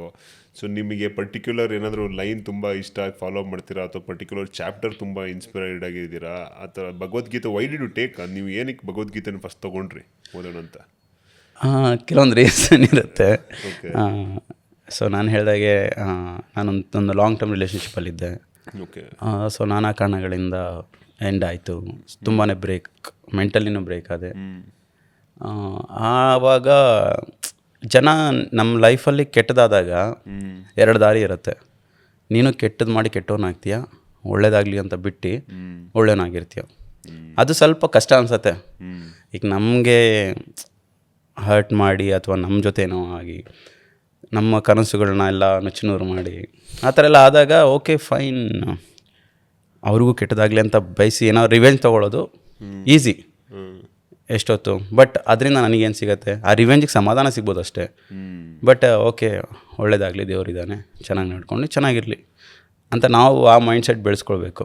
ಆ ಮೈಂಡ್ ಸೆಟ್ ಬೆಳೆಸ್ಕೊಳ್ಳೋದು ಹೇಗೆ, ನಾವು ಸ್ಪಿರಿಚುಲಿ ಕನೆಕ್ಟ್ ಆದಾಗ. ಅದರಲ್ಲಿ ಒಂದು ವರ್ಡ್ ನನಗೆ ಏತಾದಪಿ ಗಮಿಷ್ಯತಿ ಅಂದರೆ ಈ ಸಮಯ ಕಳೆದೋಗುತ್ತೆ, ಟೆನ್ಷನ್ ಬೇಡ. ಬಟ್ ನಿಜವಾಗ್ಲೂ ಒಂದು 2 years ತುಂಬಾ ಕಷ್ಟ ಆಗಿತ್ತು ನಾರ್ಮಲ್ ಆಗಲಿಕ್ಕೆ. ಬಟ್ ಇವಾಗ ಟೋಟಲಿ. ಬಟ್ ನಾನು ಮೋಸ್ಟ್ ಆಫ್ ದ ಅಥ್ಲೀಟ್ಸ್ ನೋಡಿದ್ದೀನಿ ಬ್ರದರ್. ಈಗ ನಮ್ಮ ವಿರಾಟ್ ಕೊಹ್ಲಿನೇ ಆಗಿರ್ಬೋದು, ಇವನ್ ಕಬೀಬೆ ಆಗಿರ್ಬೋದು, ತುಂಬ spiritual. So almost even Muhammad Ali, one of the famous boxers, ಅವರು ಕೂಡ ತುಂಬ ಸ್ಪಿರಿಚುವಲ್ ಆಗಿ ಇನ್ಕ್ಲೂಡ್. ಈ ಅಥ್ಲೀಟು ಸ್ಪೋರ್ಟ್ಸ್ ಮೆನ್ಸ್ ಎಲ್ಲ ಒಂಥರ ಒಂದು ಲೈಫ್ ಟೈಮಲ್ಲಿ ಒಂದು ಸ್ಪಿರಿಚುವಲ್ ಫೇಸಿಗೆ ಬಂದ್ಬಿಡ್ತಾರಲ್ಲ. ಖಂಡಿತ. ನನಗೆ ನಾನು 20s ಇದ್ದಾಗ ಇಷ್ಟೊಂದು ಇರಲಿಲ್ಲ ನಾನು. ಅದು ಟೈಮ್ ಪಾಠ ಕಲಿಸತ್ತೆ. ಕರೆಕ್ಟ್. ನೀವು ಲಾಸ್ಟ್ ಫೈಟು ಬ್ಯಾಂಗ್ಳೂರಲ್ಲಿ ನಡೆಯುತ್ತಲ್ಲ ಏಪ್ರಿಲಲ್ಲಿ. ಸೊ ಅವಾಗ ಫುಲ್ ಕ್ರೌಡ್, ನೀವು ಗೆದ್ದಾಗ ಕ್ರೌಡೆಲ್ಲ ಮುತ್ಕೊಂಡು ಯು ಬಿಕಮ್ ಒಂದು ಸೆಲೆಬ್ರಿಟಿ ಇದರಲ್ಲಿ ನಿಮ್ಮನ್ನು ಎತ್ಕೊಂಡು ಹೋಗ್ಬಿಡ್ತಾರೆ. How was that feeling brother? ಅದು ತುಂಬ ಒಂದು ರೀತಿ ಅನ್ಫರ್ಗೆಟಬಲ್ ಮೂಮೆಂಟ್. ಯಾಕಂದರೆ ನಾನು ಯಾವಾಗಲೂ ಮೋರ್ ದೆನ್ 15-16 ಪ್ರೊಫೆಷ್ನಲ್ ಫೈಟ್ ಮಾಡಿದ್ದೀನಿ. ಎಲ್ಲ ಬೇರೆ ಕಡೆನೇ ಮಾಡಿರೋದು. ಒಬ್ಬ ಬೇರೆ ಕಡೆ ಒಬ್ಬ ಅನ್ನೋನ್ ಪರ್ಸನ್ ಆಗಿ ಇಂಡಿಯಾನ ರೆಪ್ರೆಸೆಂಟ್ ಮಾಡುವ ಮತ್ತು ನಮ್ಮ ಊರಲ್ಲಿ ನಮ್ಮ ಜನಗಳ ಮುಂದೆ ರೆಪ್ರೆಸೆಂಟ್ ಮಾಡೋಕ್ಕೂ ತುಂಬ ವ್ಯತ್ಯಾಸ. ಒಂಥರ ಜೋಶ್ ಅನ್ನೋದಿರುತ್ತಲ್ಲ, ಎಂಟ್ರಿ ಕೊಡುವಾಗಲೇ ಕಾ ಅಂತ ಅನ್ನೋವಾಗಲೇ ನೀವು ಇಷ್ಟೊಂದು ಜನ ಪ್ರೀತಿಸೋರಿದ್ದಾರೆ, ನನ್ನ ಇಷ್ಟಪಡ್ತಾರ. ಅಲ್ಲ ನಿಮಗೆ ಏನಂದರೆ ಪ್ರತಿಯೊಬ್ಬ ಫೈಟ್ರು ಫೈಟಿಗಿಂತ ಮುಂಚೆ ಒಂದು ನರ್ವಸ್ನೆಸ್ ಅನ್ನೋದಿರುತ್ತೆ. ಏನಾಗುತ್ತಪ್ಪ, ನಮ್ಮೂರಲ್ಲಿ ಫೈಟ್ ಮಾಡ್ತಾಯಿದ್ದೀನಿ, ನಮ್ಮ ಜನಗಳ ಮುಂದೆ ಮಾಡ್ತಾಯಿದ್ದೀನಿ, ಏನಾದರೂ ಒಂದು ಪ್ರಾಪರ್ ಪಂಚ್ ಬಿತ್ತು ಫ್ಲೂಕಲ್ಲಿ ನಾಕೋಟೆ, ಎಷ್ಟು 1 ಸೆಕೆಂಡ್ 2 ಸೆಕೆಂಡ್ ಅಷ್ಟೇ ಫೈಟ್ ಅಂತಾರೆ. ಬಂದ ಒಂದು ಕಿಕ್ ಕೊಡ್ದ ಬಿದ್ದೆ, ನಾನೆಲ್ಲರೂ ನನ್ನ ಜನಕ್ಕೆ ಡಿಸಪಾಯಿಂಟ್ ಮಾಡ್ತಾರೆ. ಒಂದಿರುತ್ತೆ ಆ್ಯಂಗ್ಸೈಟಿ ಮತ್ತು ಆ nervousness ಅನ್ನೋದಿತ್ತು.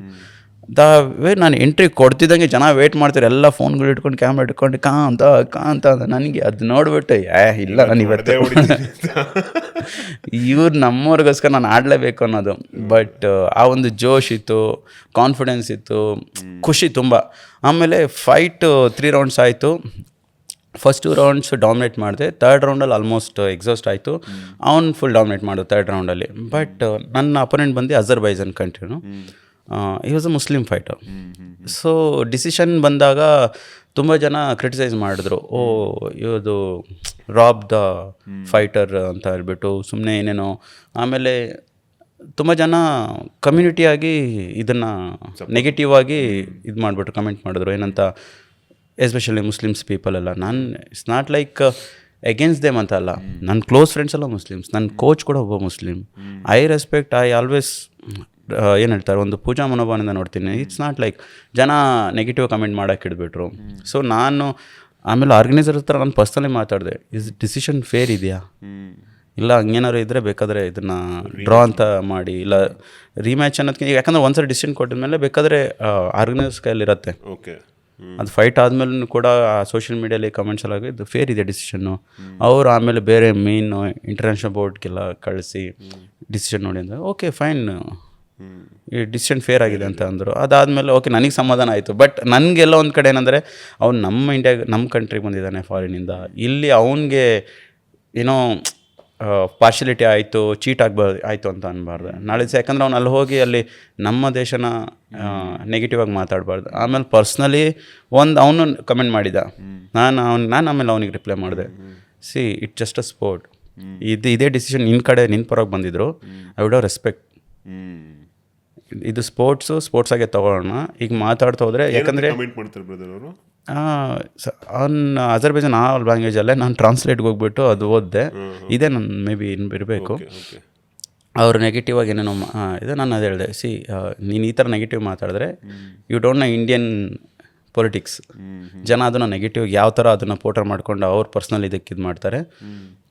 I respect you as a fighter. ಇದೇ ಡಿಸಿಷನ್ ನಿನ್ನ ಕಡೆ ಬಂದಿದ್ರು, ನಾನು ರೆಸ್ಪೆಕ್ಟ್ ಮಾಡ್ತಾಯಿದ್ದೆ. ಇನ್ ಕೇಸ್ ಇನ್ ಫ್ಯೂಚರಲ್ಲಿ ಡೆಸ್ಟಿನಿ ಬೇಕು ಅಂದರೆ ರೀಮ್ಯಾಚ್ ಆಗುತ್ತೆ, we can prove it our self again ಅಂತ ಹೇಳಿದೆ. ಆಮೇಲೆ ಅಲ್ಲಿಗೆ ಅವನು ಸ್ಟಾಪ್ ಮಾಡ್ದ. ಬಟ್ ಈ ಗೇಮಲ್ಲೂ ಕಮ್ಯುನಿಟಿ ಎಲ್ಲ ತುಂಬ ಮ್ಯಾಟ್ರ್ ಆಗುತ್ತೆ brother. 100%. But okay fine brother. ನಾ ಈ MMA ಫೈಟರ್ಗಳಿಗೆ ಯೂಶ್ವಲಿ ಈ ನೋಸು ಫ್ಲ್ಯಾಟ್ ಆಗಿ ಡ್ಯಾಮೇಜ್ ಆಗಿರುತ್ತೆ, ಇಯರ್ ಫುಲ್ಲು ಡ್ಯಾಮೇಜ್ ಆಗಿ ನಿಮ್ಮದು ಆಗಿದೆ. ಇದು ಏನಕ್ಕೆ ಇದು ಮೇಜರು? ಎಸ್ಪೆಷಲಿ ರೆಸ್ಲಿಂಗ್ ಮತ್ತು MMA ಆಗುತ್ತೆ. ಯಾಕಂದರೆ ರೆಸ್ಲಿಂಗಲ್ಲೆಲ್ಲ ಗ್ರೌಂಡಲ್ಲಿ ಮಾಡುವಾಗ ಎಲ್ಬೋ ಇದು ಮಾಡೋದು, ಹಿಂಗೆ ತಲೆ ಮೇಲೆ ಈಗ ಹೆಡ್ ಮೂಮೆಂಟ್ಗೆ, ಈಗ ಪಂಚರೊಳಗೆ ನಾವು ಬ್ಲಾಕ್ ಮಾಡೋಕೆ ಹೋಗಿ ಪ್ರಾಪರ್ ಒಂದು ಪಂಚ್, ಇದು ಸಾಫ್ಟ್ ಬೋನ್ ಇರುತ್ತೆ. Okay, cartilage. ಇದು ಸಾಫ್ಟ್ ಬೋನ್ ಬ್ರೇಕ್ ಆದಾಗ ಬ್ಲಡ್ ಕ್ಲಾಟ್ ಆಗಿ ಬ್ಲಡ್ ಅದು ಗಟ್ಟಿ ಆಗೋದು. ಆ ಬ್ಲಡ್ನ ತೆಗಿಬೇಕು, ಇಲ್ಲಾಂದರೆ ಒಳಗಡೆಯಿಂದ ಪೂರ್ತಿ ಅದು ಇದಾಯಿತು ಅಂದರೆ ಪ್ರಾಬ್ಲಮ್ ಆಗಿಬಿಡುತ್ತೆ. ಸೆಪ್ಟಿಕ್ ಆಮೇಲೆ ಏನು ಫ್ಯೂಚರ್ ಪ್ರಾಬ್ಲಮ್ ಆಗುತ್ತೆ. ಅದಕ್ಕೆ ಯಾವಾಗ ನಮ್ಗೆ ಏಟು ಬಿದ್ದಾಗ ಅದು ಫುಲ್ಲು ಹಿಂಗೆ ಊದ್ಕೊಬಿಡುತ್ತೆ. ಅದರ ಬ್ಲಡ್ ತುಂಬಿಕೊಂಡು ಕೂಡ ನಮ್ಮದು ನೋಸೆಲ್ಲ ಮುರಿದೋಗಿದೆ. ನೋಸು ಅಷ್ಟೇ, ಅದು ಇಲ್ಲಿ ಸಾಫ್ಟ್ ಬೋನ್ ಇರುತ್ತೆ. ಈಗ ನಮ್ಮ ಮುಟ್ಟು ನೋಡ್ಬೋದು, ನಮ್ದು ಇದೆಲ್ಲ ಸಾಫ್ಟ್ ಇದೆ. ಕೆಲವರಿಗೆ ಬಿಗಿನಿಂಗಲ್ಲಿ ಇಲ್ಲಿ ಬ್ರೇಕ್ ಆಯಿತು ಅಂದರೆ ಈ ಸಾಫ್ಟ್ ಬೋನು, ಅವಾಗ ಬ್ಲೀಡಿಂಗ್ ಆಗುತ್ತೆ, ಮತ್ತು ಅದು ಕ್ಯೂರ್ ಆದಮೇಲೆ ನಾರ್ಮಲ್ ಆಗಿ ಬರುತ್ತೆ. ಕೆಲವ್ರಿಗೆ ಇನ್ನೂ ಮೇಜರಾಗಿ ಆಗುತ್ತೆ ಇಲ್ಲೆಲ್ಲ ಈ ಸಾಫ್ಟ್ ಬೋನ್ ಡ್ಯಾಮೇಜ್ ಆಗೋದು. ಇದು ಪ್ರಾಕ್ಟೀಸ್ ಮಾಡ್ತಾನೆ ಆಗ್ಬಿಡುತ್ತೆ. ಇದಕ್ಕೆ ಇಟ್ಸ್ ನಾಟ್ ಲೈಕ್ ಏನೋ ಪೀಕ್ ಲೆವೆಲಿಗೆ ಹೋಗಿ. ಇಲ್ಲ ಈವನ್ ಡೇ 1 ಆಗ್ಬೋದು ಪಂಚ್ ಬಿದ್ದು. ಬಟ್ ಈ ಇಂಜುರಿ ಎಲ್ಲ ಆಗುತ್ತಲ್ವಾ, ಈ ಇಂಜುರಿ ಎಲ್ಲ ಆದಾಗ, ಯಾಕಂದ್ರೆ ನಿಮ್ ಗೇಮ್ ಇರೋದೇ ಹೊಡೆದಾಟದಲ್ಲಿ ಮೋಸ್ಟ್ಲಿ ಇಂಜುರಿ ಆಗೋ ಚಾನ್ಸಸ್ ಜಾಸ್ತಿ. ಸೊ ಇಂಜುರಿ ಆದಾಗ ನೀವು ನೆಕ್ಸ್ಟ್ ಮ್ಯಾಚು ಆಡಬೇಕು, ರಿಕವರಿನೂ ಆಗಬೇಕು. ಸೊ ಹೌ ಡು ನೀವು ಹೇಗೆ ನೋಡ್ಕೊತೀರಾ ನಿಮ್ಮನ್ನು ಅವಾಗ? ಇಂಜುರಿ ಅಂತ ಬಂದಾಗ ಫಸ್ಟ್ ನಾವು ಇನ್ಶೂರೆನ್ಸ್ ಮಾಡಿಸ್ಕೊಂಡಿದ್ದೀವಿ, ಅದೇ ವೆರಿ ಇಂಪಾರ್ಟೆಂಟು. ಬಟ್ ಆಮೇಲೆ ರಿಕವರಿ ಅನ್ನೋದಕ್ಕೆ ಈಗ ಅಲ್ಲೇ ಯಾಕೆ ನಮ್ಮ ದೇಶದಲ್ಲಿ ಎಸ್ಪೆಷಲಿ ಯಾವುದೇ ಫೈಟರ್ಸ್ ಆಗಲಿ 90% fighters comes from lower middle class ಫ್ಯಾಮಿಲಿನೇ. ಈಗ ಯಾವುದೇ ಫೈಟರ್ ತೊಗೊಳ್ಳಿ, ಮೆಗ್ರೆಗರ್ ವಾಸ್ ಅ ಪ್ಲಂಬರ್. ಈಗ ಹೆವಿ ವೇಟಲ್ಲಿದ್ದಾನೆ ಅಲೆಕ್ಸ್ ಪೆರೇರಾ. ಓಕೆ, ಅವನು ಪಂಚರ್ ಆಗ್ತಾ ಇದ್ದಿದ್ದ ಅಂಗಡಿ ಟೈರ್ ಶಾಪಲ್ಲಿ. ಕಿಕ್ ಬಾಕ್ಸಿಂಗ್ ಚಾಂಪಿಯನ್ ಆಗ್ತಾನೆ, ವರ್ಲ್ಡ್ ಚಾಂಪಿಯನ್ ಆಗ್ತಾನೆ, UFC ಬರ್ತಾನೆ, UFC ವರ್ಲ್ಡ್ ಚಾಂಪಿಯನ್ ಆಗ್ತಾನೆ. ಇವಾಗ ಅವರೆಲ್ಲ ಮಿಲಿನಿಯರ್ಸ್. ಈಗ GSP ಅಂತ ಹೇಳಿದೆ, ಅವನು ಗಾರ್ಬೇಜ್ ಕಲೆಕ್ಟ್ ಮಾಡ್ತಾ ಇದ್ದು. ಈ ಥರ ತುಂಬ ಜನ ಫೈಟರ್ಸ್ ಇದ್ದಾರೆ, ಎಲ್ಲ ಅವರು ಲೋವರ್ ಮಿಡಲ್ ಕ್ಲಾಸ್ ಫ್ಯಾಮಿಲಿಯಿಂದ. ಅವ್ರ ಹತ್ರ ದುಡ್ಡಿರಲ್ಲ. ಸೊ ಈಗ ಈ ಟೈಮಲ್ಲೆಲ್ಲ ಈಗ ನಾವು ಇಂಜುರಿ ಬಗ್ಗೆ ಮಾತಾಡ್ತಾ ಇದ್ರಿ. ಮೇನ್ ಇಂಜುರಿ ಅಂದ್ರೆ ಏನು ಇಲ್ಲ, ಮುರಿದೋಗ್ಬೇಕು, ಬೋನ್ ಫ್ರ್ಯಾಕ್ಚರ್ ಆಗಬೇಕು, ಲಿಗಮೆಂಟ್ ಇದಾಗಬೇಕು. ಸಣ್ಣ ಪುಟ್ಟ ಇಂಜುರಿ ಎಲ್ಲ we will survive. We build different fighters especially.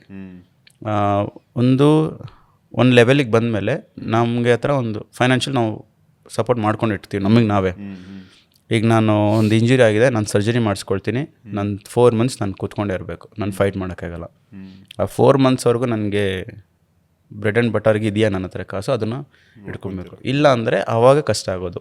ಆವಾಗ ತುಂಬ ಜನ ಏನು ಮಾಡ್ತಾರೆ, ಫೈಟರ್ ಗಿವ್ ಅಪ್ ಮಾಡಿಬಿಡ್ತಾರೆ.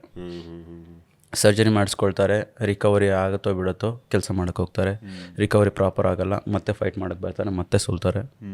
ಸೊ ಇದು ಅಪ್ ಆ್ಯಂಡ್ ಡೌನ್ ಆಗ್ತಾ ಇರುತ್ತೆ. ಈಗ ಇಂಜುರಿ ಅಂತ ಬಂದಾಗ ನೀವು ಹೇಗೆ ಮೆಂಟಲಿ ಪ್ರಿಪೇರ್ ಇರ್ತೀರ ಮತ್ತು ಫೈನಾನ್ಷಿಯಲಿ ಹೇಗೆ ರೆಡಿ ಇರ್ತೀರ ನಿಮ್ಮನ್ನ ನೀವು ನೋಡ್ಕೊಳ್ಳೋಕ್ಕೆ. ಆಮೇಲೆ ತುಂಬ ಜನ ಫೈಟರ್ಸು ಹೇಳಿದಾಗೆ ಫ್ಯಾಮಿಲಿ ರೆಸ್ಪಾನ್ಸಿಬಿಲಿಟಿ ತುಂಬ ಇರುತ್ತೆ. ಹೆಂಡತಿ ನೋಡ್ಕೊ, ಮಕ್ಕಳು ಸ್ಕೂಲ್ ನೋಡ್ಕೊ, ತುಂಬ ರೆಸ್ಪಾನ್ಸಿಬಿಲಿಟಿ ಬಂದ್ಬಿಡುತ್ತೆ. ಸೊ ಇದೆಲ್ಲ ಒಂದು ಚಾಲೆಂಜ್ ಅವರಿಗೆ, ಹರ್ಡಲ್ಸ್. ಸೊ ಈ ಟೈಮಲ್ಲೆಲ್ಲ ಇಂಜುರಿ ಆದಾಗ ಯಾವ ಥರ ಮ್ಯಾನೇಜ್ ಮಾಡ್ತಾರೆ? ಇನ್ಶೂರೆನ್ಸ್ ಬಗ್ಗೆ ಹೇಳಿದ್ರಲ್ಲ, ಇನ್ಶೂರೆನ್ಸು ಅಥ್ಲೆಟಿಗೆ ಸ್ಪೋರ್ಟ್ಸ್ ಮ್ಯಾನಿಗೆ ಏನೋ ಸಪ್ರೇಟ್ ಇನ್ಶೂರೆನ್ಸ್ ಇದೆಯಾ ಅಥವಾ ನಾರ್ಮಲ್ ಹೆಲ್ತ್? ಅಂದರೆ ಅದೇ ನಾವು ನಾರ್ಮಲ್ ಇನ್ಶೂರೆನ್ಸ್ ತೊಗೊಂಡಿರ್ತೀವಿ, ಹೆಲ್ತ್ ಇನ್ಶೂರೆನ್ಸ್. ಅದರಲ್ಲಿ ಒಂದು ಕ್ಲಾಸ್ ಇರುತ್ತೆ ಸ್ಪೋರ್ಟ್ಸ್ ಇಂಜುರೀಸ್ಗೆ ಅಂತ. ಓಕೆ, ಅದನ್ನು ನಾವು ಎಕ್ಸ್ಟ್ರಾ ಕವರೇಜ್ ಆ್ಯಡ್ ಆನ್ ಮಾಡಿಕೊಂಡ್ರೆ ನಮಗೆ ಬೆನಿಫಿಟ್ ಇರುತ್ತೆ. ಇನ್ನು ಇನ್ಶೂರೆನ್ಸಲ್ಲಿ ತುಂಬ ಕೇರ್ಫುಲ್ ಇರಬೇಕು. ನನಗೆ ಏನಂದರೆ, ನಾನು ಸರ್ಜರಿ ಮಾಡಿಸಿದಾಗ ನನಗೆ ಅದು ಗೊತ್ತಿಲ್ಲ, ಸ್ಪೋರ್ಟ್ಸ್ ನಾನು ಮೆನ್ಷನ್ ಮಾಡಿದೆ ಸ್ಪೋರ್ಟ್ಸ್ ಇಂಜುರಿ ಅಂತ, ಅದು ಕವರ್ ಆಗಲ್ಲ ಅಂತ ಗೊತ್ತಾಯಿತು. ನಾನು ಅದಕ್ಕೆ ಆ್ಯಡ್ ಆನ್ ಮಾಡಿಸಲ್ಲ ಸ್ಪೋರ್ಟ್ಸ್ ಅಂತ. ಈಗ ನಾನು ಅದೇ ಎಲ್ಲೋ ಬಿದ್ದುಬಿಟ್ಟು ಆಗಿದೆ ಅಂದ್ಬಿಟ್ಟಿದ್ರೆ ಆಗಿಬಿಟ್ಟಿರೋದು. ಸೊ ಇದರಲ್ಲೆಲ್ಲ ಎಸ್ಪೆಷಲಿ ಕೇರ್ಫುಲ್ ಆಗಿರಬೇಕು ನೀವು. ಈಗ ರೀಸೆಂಟಾಗಿ ನಾನು ಐ ಸರ್ಜರಿ ಕೂಡ ಮಾಡಿಸ್ದೆ. ಆಗಲೂ ಕೂಡ ಅದೇನು ಸರ್ಜರಿ ಅಂತ ನನಗೆ ಗೊತ್ತು, ಅದು ಅವರು ಅಂಡರ್ ಕಾಸ್ಮೆಟಿಕ್ ಬರುತ್ತೆ, ಕವರ್ ಆಗಲ್ಲ ಅಂದರು. Okay fine, no problem. So ಈ ರೀತಿದೆಲ್ಲ ನಾವು ತುಂಬಾ ಕೇರ್ಫುಲ್ ಆಗಿರಬೇಕು. ಅದೇ ನಾನು ಮೊದಲು ಗ್ಲಾಸ್ ಆಗ್ತಾಯಿದ್ದೆ, ಈಗ ಸೊ ಗ್ಲಾಸ್ ಆಗ್ತಾಯಿಲ್ಲ, ಫೈನ್. ಈಗ ಇನ್ನೂ ವಿಜುವಲ್ ಚೆನ್ನಾಗಿರುತ್ತೆ, ಫೈಟ್ ಮಾಡೋಗೆ ಏನು ತೊಂದರೆ ಇರಲ್ಲ. ಇವಾಗ ಸ್ವಲ್ಪ ನಿಮಗೆ ಇನ್ನೂ ಮುಂಚೆ ಗ್ಲಾಸ್ ಆಗ್ತಾ ಇದ್ರು? ಗ್ಲಾಸ್ ನನಗೆ ಲಾಂಗ್ ಡಿಸ್ಟೆನ್ಸ್ ಪ್ರಾಬ್ಲಮ್ ಇತ್ತು. ನಂದು ಏನಂದರೆ ಕನ್ನಡಕ ಹಾಕ್ಕೊಳ್ತಾ ಇದ್ದೆ, ಕನ್ನಡಕ ತೆಗೆದ ತಕ್ಷಣವೇ ದೂರದ್ದು ಕಾಣಿಸ್ತಿಲ್ಲ. ನಾನು ಎಂಟ್ರಿ ಆಗಲೋಗ ಅಷ್ಟೇ ಜನ ಕಾಂತಕ್ಕಂತ ಅಂದರು, ಯಾರೋ ಕೈ ಮಾಡ್ತಾನೋ ಹಿಂಗೆ ಅನ್ಕೊಂಡು ಹೋಗೋದಷ್ಟೇ, ಅವ್ನು ಯಾರು ಅಂತ ಗೊತ್ತಿಲ್ಲ. ನಮ್ಮೂರೇ ಇರ್ತಾರೆ, ಇನ್ನು ಕೆಲವರು ಕೂಗ್ತಾ ಇರ್ತಾರೆ, ನಾನು ನೋಡೋದೇ ಇಲ್ಲ. ನಾನು ನೋಡಿದ್ರು ಸುಮ್ಮನೆ ನೋಡ್ಕೊಂಡು ಹೋಗ್ತಾ ಇರ್ತೀನಿ. ಏನು ನೋಡಿದ್ರು ಒಂದು ಹಾಯ್ ಮಾಡಲ್ಲ, ನನಗೆ ಕನ್ನಡಕ ಹಾಕಿಲ್ಲಪ್ಪ. ಸೊ ಆ ಥರದ್ದೆಲ್ಲ ತುಂಬಾ ಆಗಿದೆ. ಬಟ್ ಆಮೇಲೆ ಫೈಟಲ್ಲೂ ಅಷ್ಟೇ, ರಿಂಗಲ್ಲಿ ಅವನು ಆ ಕಾರ್ನರ್ಲಿ ಇರ್ತಾನೆ, ಈ ಕಾರ್ನರ್ಲಿ ಅವ್ನು ಬಂದು ಇಲ್ಲಿ ಬರೋವರೆಗೂ ನನಗೆ ಅವ್ನು ಕ್ಲಿಯರಾಗಿ ಕಾಣಲ್ಲ. ಅವ್ನು ಬಂದ್ಬಿಟ್ಟು ಈಗ ನಿಂತ್ಕೊಬೇಕು, ಒಂದು ಹೊಡಿಬೇಕು ನೋಡ್ದ. ಅಲ್ಲಿಂದ ಗೊತ್ತಾಗಲ್ವಾ? ಸೊ ಆ ರೀತಿ ಒಂದು ನೋಡಿ ಹೇಗೆ ಗೇಜ್ ಮಾಡ್ತಿದ್ರಿ ಮುಂಚೆ? ಮತ್ತೆ ಅದೇ ಒಂದು ಬಂಡದೆ ಅದೇ ಒಂದು ಟ್ಯಾಲೆಂಟ್ ಈಗ. ಅದೇ ಒಂದು ಟೈಮ್ ಹಿಂಗೆ ನಿಂತ್ಕೊ ಹಿಂಗೆ ನೋಡ್ತಾ ಇದ್ದೆ, ಹಿಂಗೆ ಆಡ್ತಾ ಇದ್ದೆ, ಕೈ ಬಂತ ಮಿಸ್ ಮಾಡು ನುಗ್ಗು, ಬಿತ್ತ ಓಕೆ ಕೇರ್ಫುಲ್ ಆಗಿರೋಣ. ಅದು ಅಡ್ವಾಂಟೇಜ್ ತೊಗೊಂಡ್ರಿ ನೀವು. ರೈಟ್. ಅವಾಗಲೇ ನೀವು ಪರ್ಫಾರ್ಮೆನ್ಸ್ ಮಾಡ್ತಾ ಪ್ರೆಷರ್ ಬರುತ್ತೆ, ಪರ್ಫಾರ್ಮೆನ್ಸ್ ಪ್ರೆಷರ್, ಪರ್ಫಾರ್ಮೆನ್ಸ್ ಆಂಗ್ಸೈಟಿ ಇರುತ್ತೆ ಅಂತ ಹೇಳಿದ್ರಿ. ಈಗ ಲಾಸ್ಟ್ ಹೋಮ್ ಗ್ರೌಂಡಲ್ಲಿ ಇರ್ಬೇಕಾದ್ರೆ ನಮ್ಮ ಜನ ಇಷ್ಟೆಲ್ಲ ಸಪೋರ್ಟ್ ಮಾಡ್ತಾ ಇದ್ರೆ ಗೆಲ್ಲಕ್ಕಾಗುತ್ತೆ. ಇದು ಯಾವುದೇ ಆಪೋನೆಂಟ್ ಬೇಕಾದ್ರೆ ನಿಮಗೆ ಸ್ಟ್ರಾಂಗ್ ಆಗಿದ್ರೂ ಅನಿಸುತ್ತಲ್ವಾ? ಸೊ ಅವಾಗ ನೀವು ಹೇಗೆ ಪ್ರಿಪೇರ್ ಮಾಡ್ತೀರಾ ನಿಮ್ಮ ಮೈಂಡ್ಸೆಟ್ನ? ಅಂದರೆ ನಿಮಗೆ ಹಾರ್ಟ್ ಬೀಟ್ ಎಲ್ಲ ಜಾಸ್ತಿ ಆಗ್ತಾ ಇರುತ್ತೆ, ನೆಕ್ಸ್ಟ್ ಫೈಟ್ ಆಡಬೇಕು, ಯು ವಿಲ್ ಬಿ ಇನ್ ಆ ಆ್ಯಂಕ್ಷಸ್ ಮೋಡಿಗೆ ಬಂದ್ಬಿಡ್ತೀರ. ಹೇಗೆ ಕಂಟ್ರೋಲ್ ಮಾಡ್ತೀರಾ ನಿಮ್ಮನ್ನು ನೀವು ಅವಾಗ? ಎವ್ರಿ ಫೈಟರ್ ಅವ್ರಿಗೆ ಡಿಫ್ರೆಂಟ್ ಒಂದು ಸ್ಕಿಲ್ ಇರುತ್ತೆ, ಅವರೊಂದು ಕಾನ್ಸೆಪ್ಟ್ ಇಟ್ಕೊಂಡಿರ್ತಾರೆ. ನನಗೇನಂದರೆ ನಾನು ಒಬ್ಬನೇ ಇರಬೇಕು, ನನ್ನ ಕೋಚಸ್ಸು ಮತ್ತು ಯಾರೋ ಈಗ ಟೀಮ್ ಅವರೆಲ್ಲ ಇರ್ತಾರೆ, ಪದೇ ಪದೇ ಬರೋದು ಮಾತಾಡ್ಸೋದು, ನಾನು ಅದೆಲ್ಲ ನನಗೆ ಇಷ್ಟಪಡಲ್ಲ. ನನಗೆ ಸೈಲೆಂಟ್ ಇದ್ಬಿಡ್ತೀನಿ, ಫೋಕಸ್ಡ್ ಆಗಿರ್ತೀನಿ, ಕಾಮ್ ಆಗಿರ್ತೀನಿ, ಯಾರೇ ಮಾತಾಡ್ಸ್ಕೊಂಡು ಅಂತೀನಿ. ಆಮೇಲೆ ಕೆಲವರು ಏನಂದರೆ ಮ್ಯೂಸಿಕ್ ಹಾಕೊಂಡು ಬರೀ ಮ್ಯೂಸಿಕ್ ಹೇಳ್ತಾ ಇರ್ತಾರೆ, ಫುಲ್ಲು ಏನು ಹೇಳ್ತಾರೆ, ಹೈ ವಾಲ್ಯೂಮು ಹೈ ಬೀಟ್ ಇರೋವಂಥ ಮ್ಯೂಸಿಕ್ ಹೇಳ್ತಾರೆ, ಹೊರಗಡೆದಕ್ಕೆ ಅಷ್ಟು ಕನೆಕ್ಟ್ ಆಗಲ್ಲ. ಇನ್ನು ಕೆಲವರು ಮಲ್ಕೊಂಡ್ಬಿಡ್ತಾರೆ, ಇನ್ನೇನು ಫೈಟ್ ಅನೌನ್ಸ್ ಆಗುತ್ತೆ 5 ನಿಮಿಷದಾಗ ವಾರ್ಮ್ ಮಾಡಪ್ಪ. ಇನ್ನು ಕೆಲವರು ಆ ಥರ ಮಾಡ್ತಾರೆ. ನಂದು ಇದು ಬಂದುಬಿಟ್ಟು ಫುಲ್ ಸೈಲೆಂಟಾಗಿರೋದು, ಕ್ಲೋಸ್ ನನ್ನ ಮಾಡ್ತೀರಾ? ಅದು ಎವ್ರಿ ಡೇ, ಅದು ನಾರ್ಮಲ್. ಅದು ಫೈಟ್ಗಿಂತ ಮುಂಚೆ ಲಾಂಗ್ ಬ್ರೀತ್ ಆಮೇಲೆ ಪಾಸಿಟಿವ್ ಪೆಪ್ ಟಾಕ್ ಮಾಡ್ತಾ ಇರಬೇಕು. I am the best, I'm gonna win this fight, believe. ನೀನು ವಿನ್ ಆಗ್ತೀಯಾ, ಹಾರ್ಡ್ ವರ್ಕ್ ಮಾಡಿದ್ದೀಯಾ, ಡೆಫಿನೆಟ್ಲಿ ಕಾಮ್ ಆಗಿರು.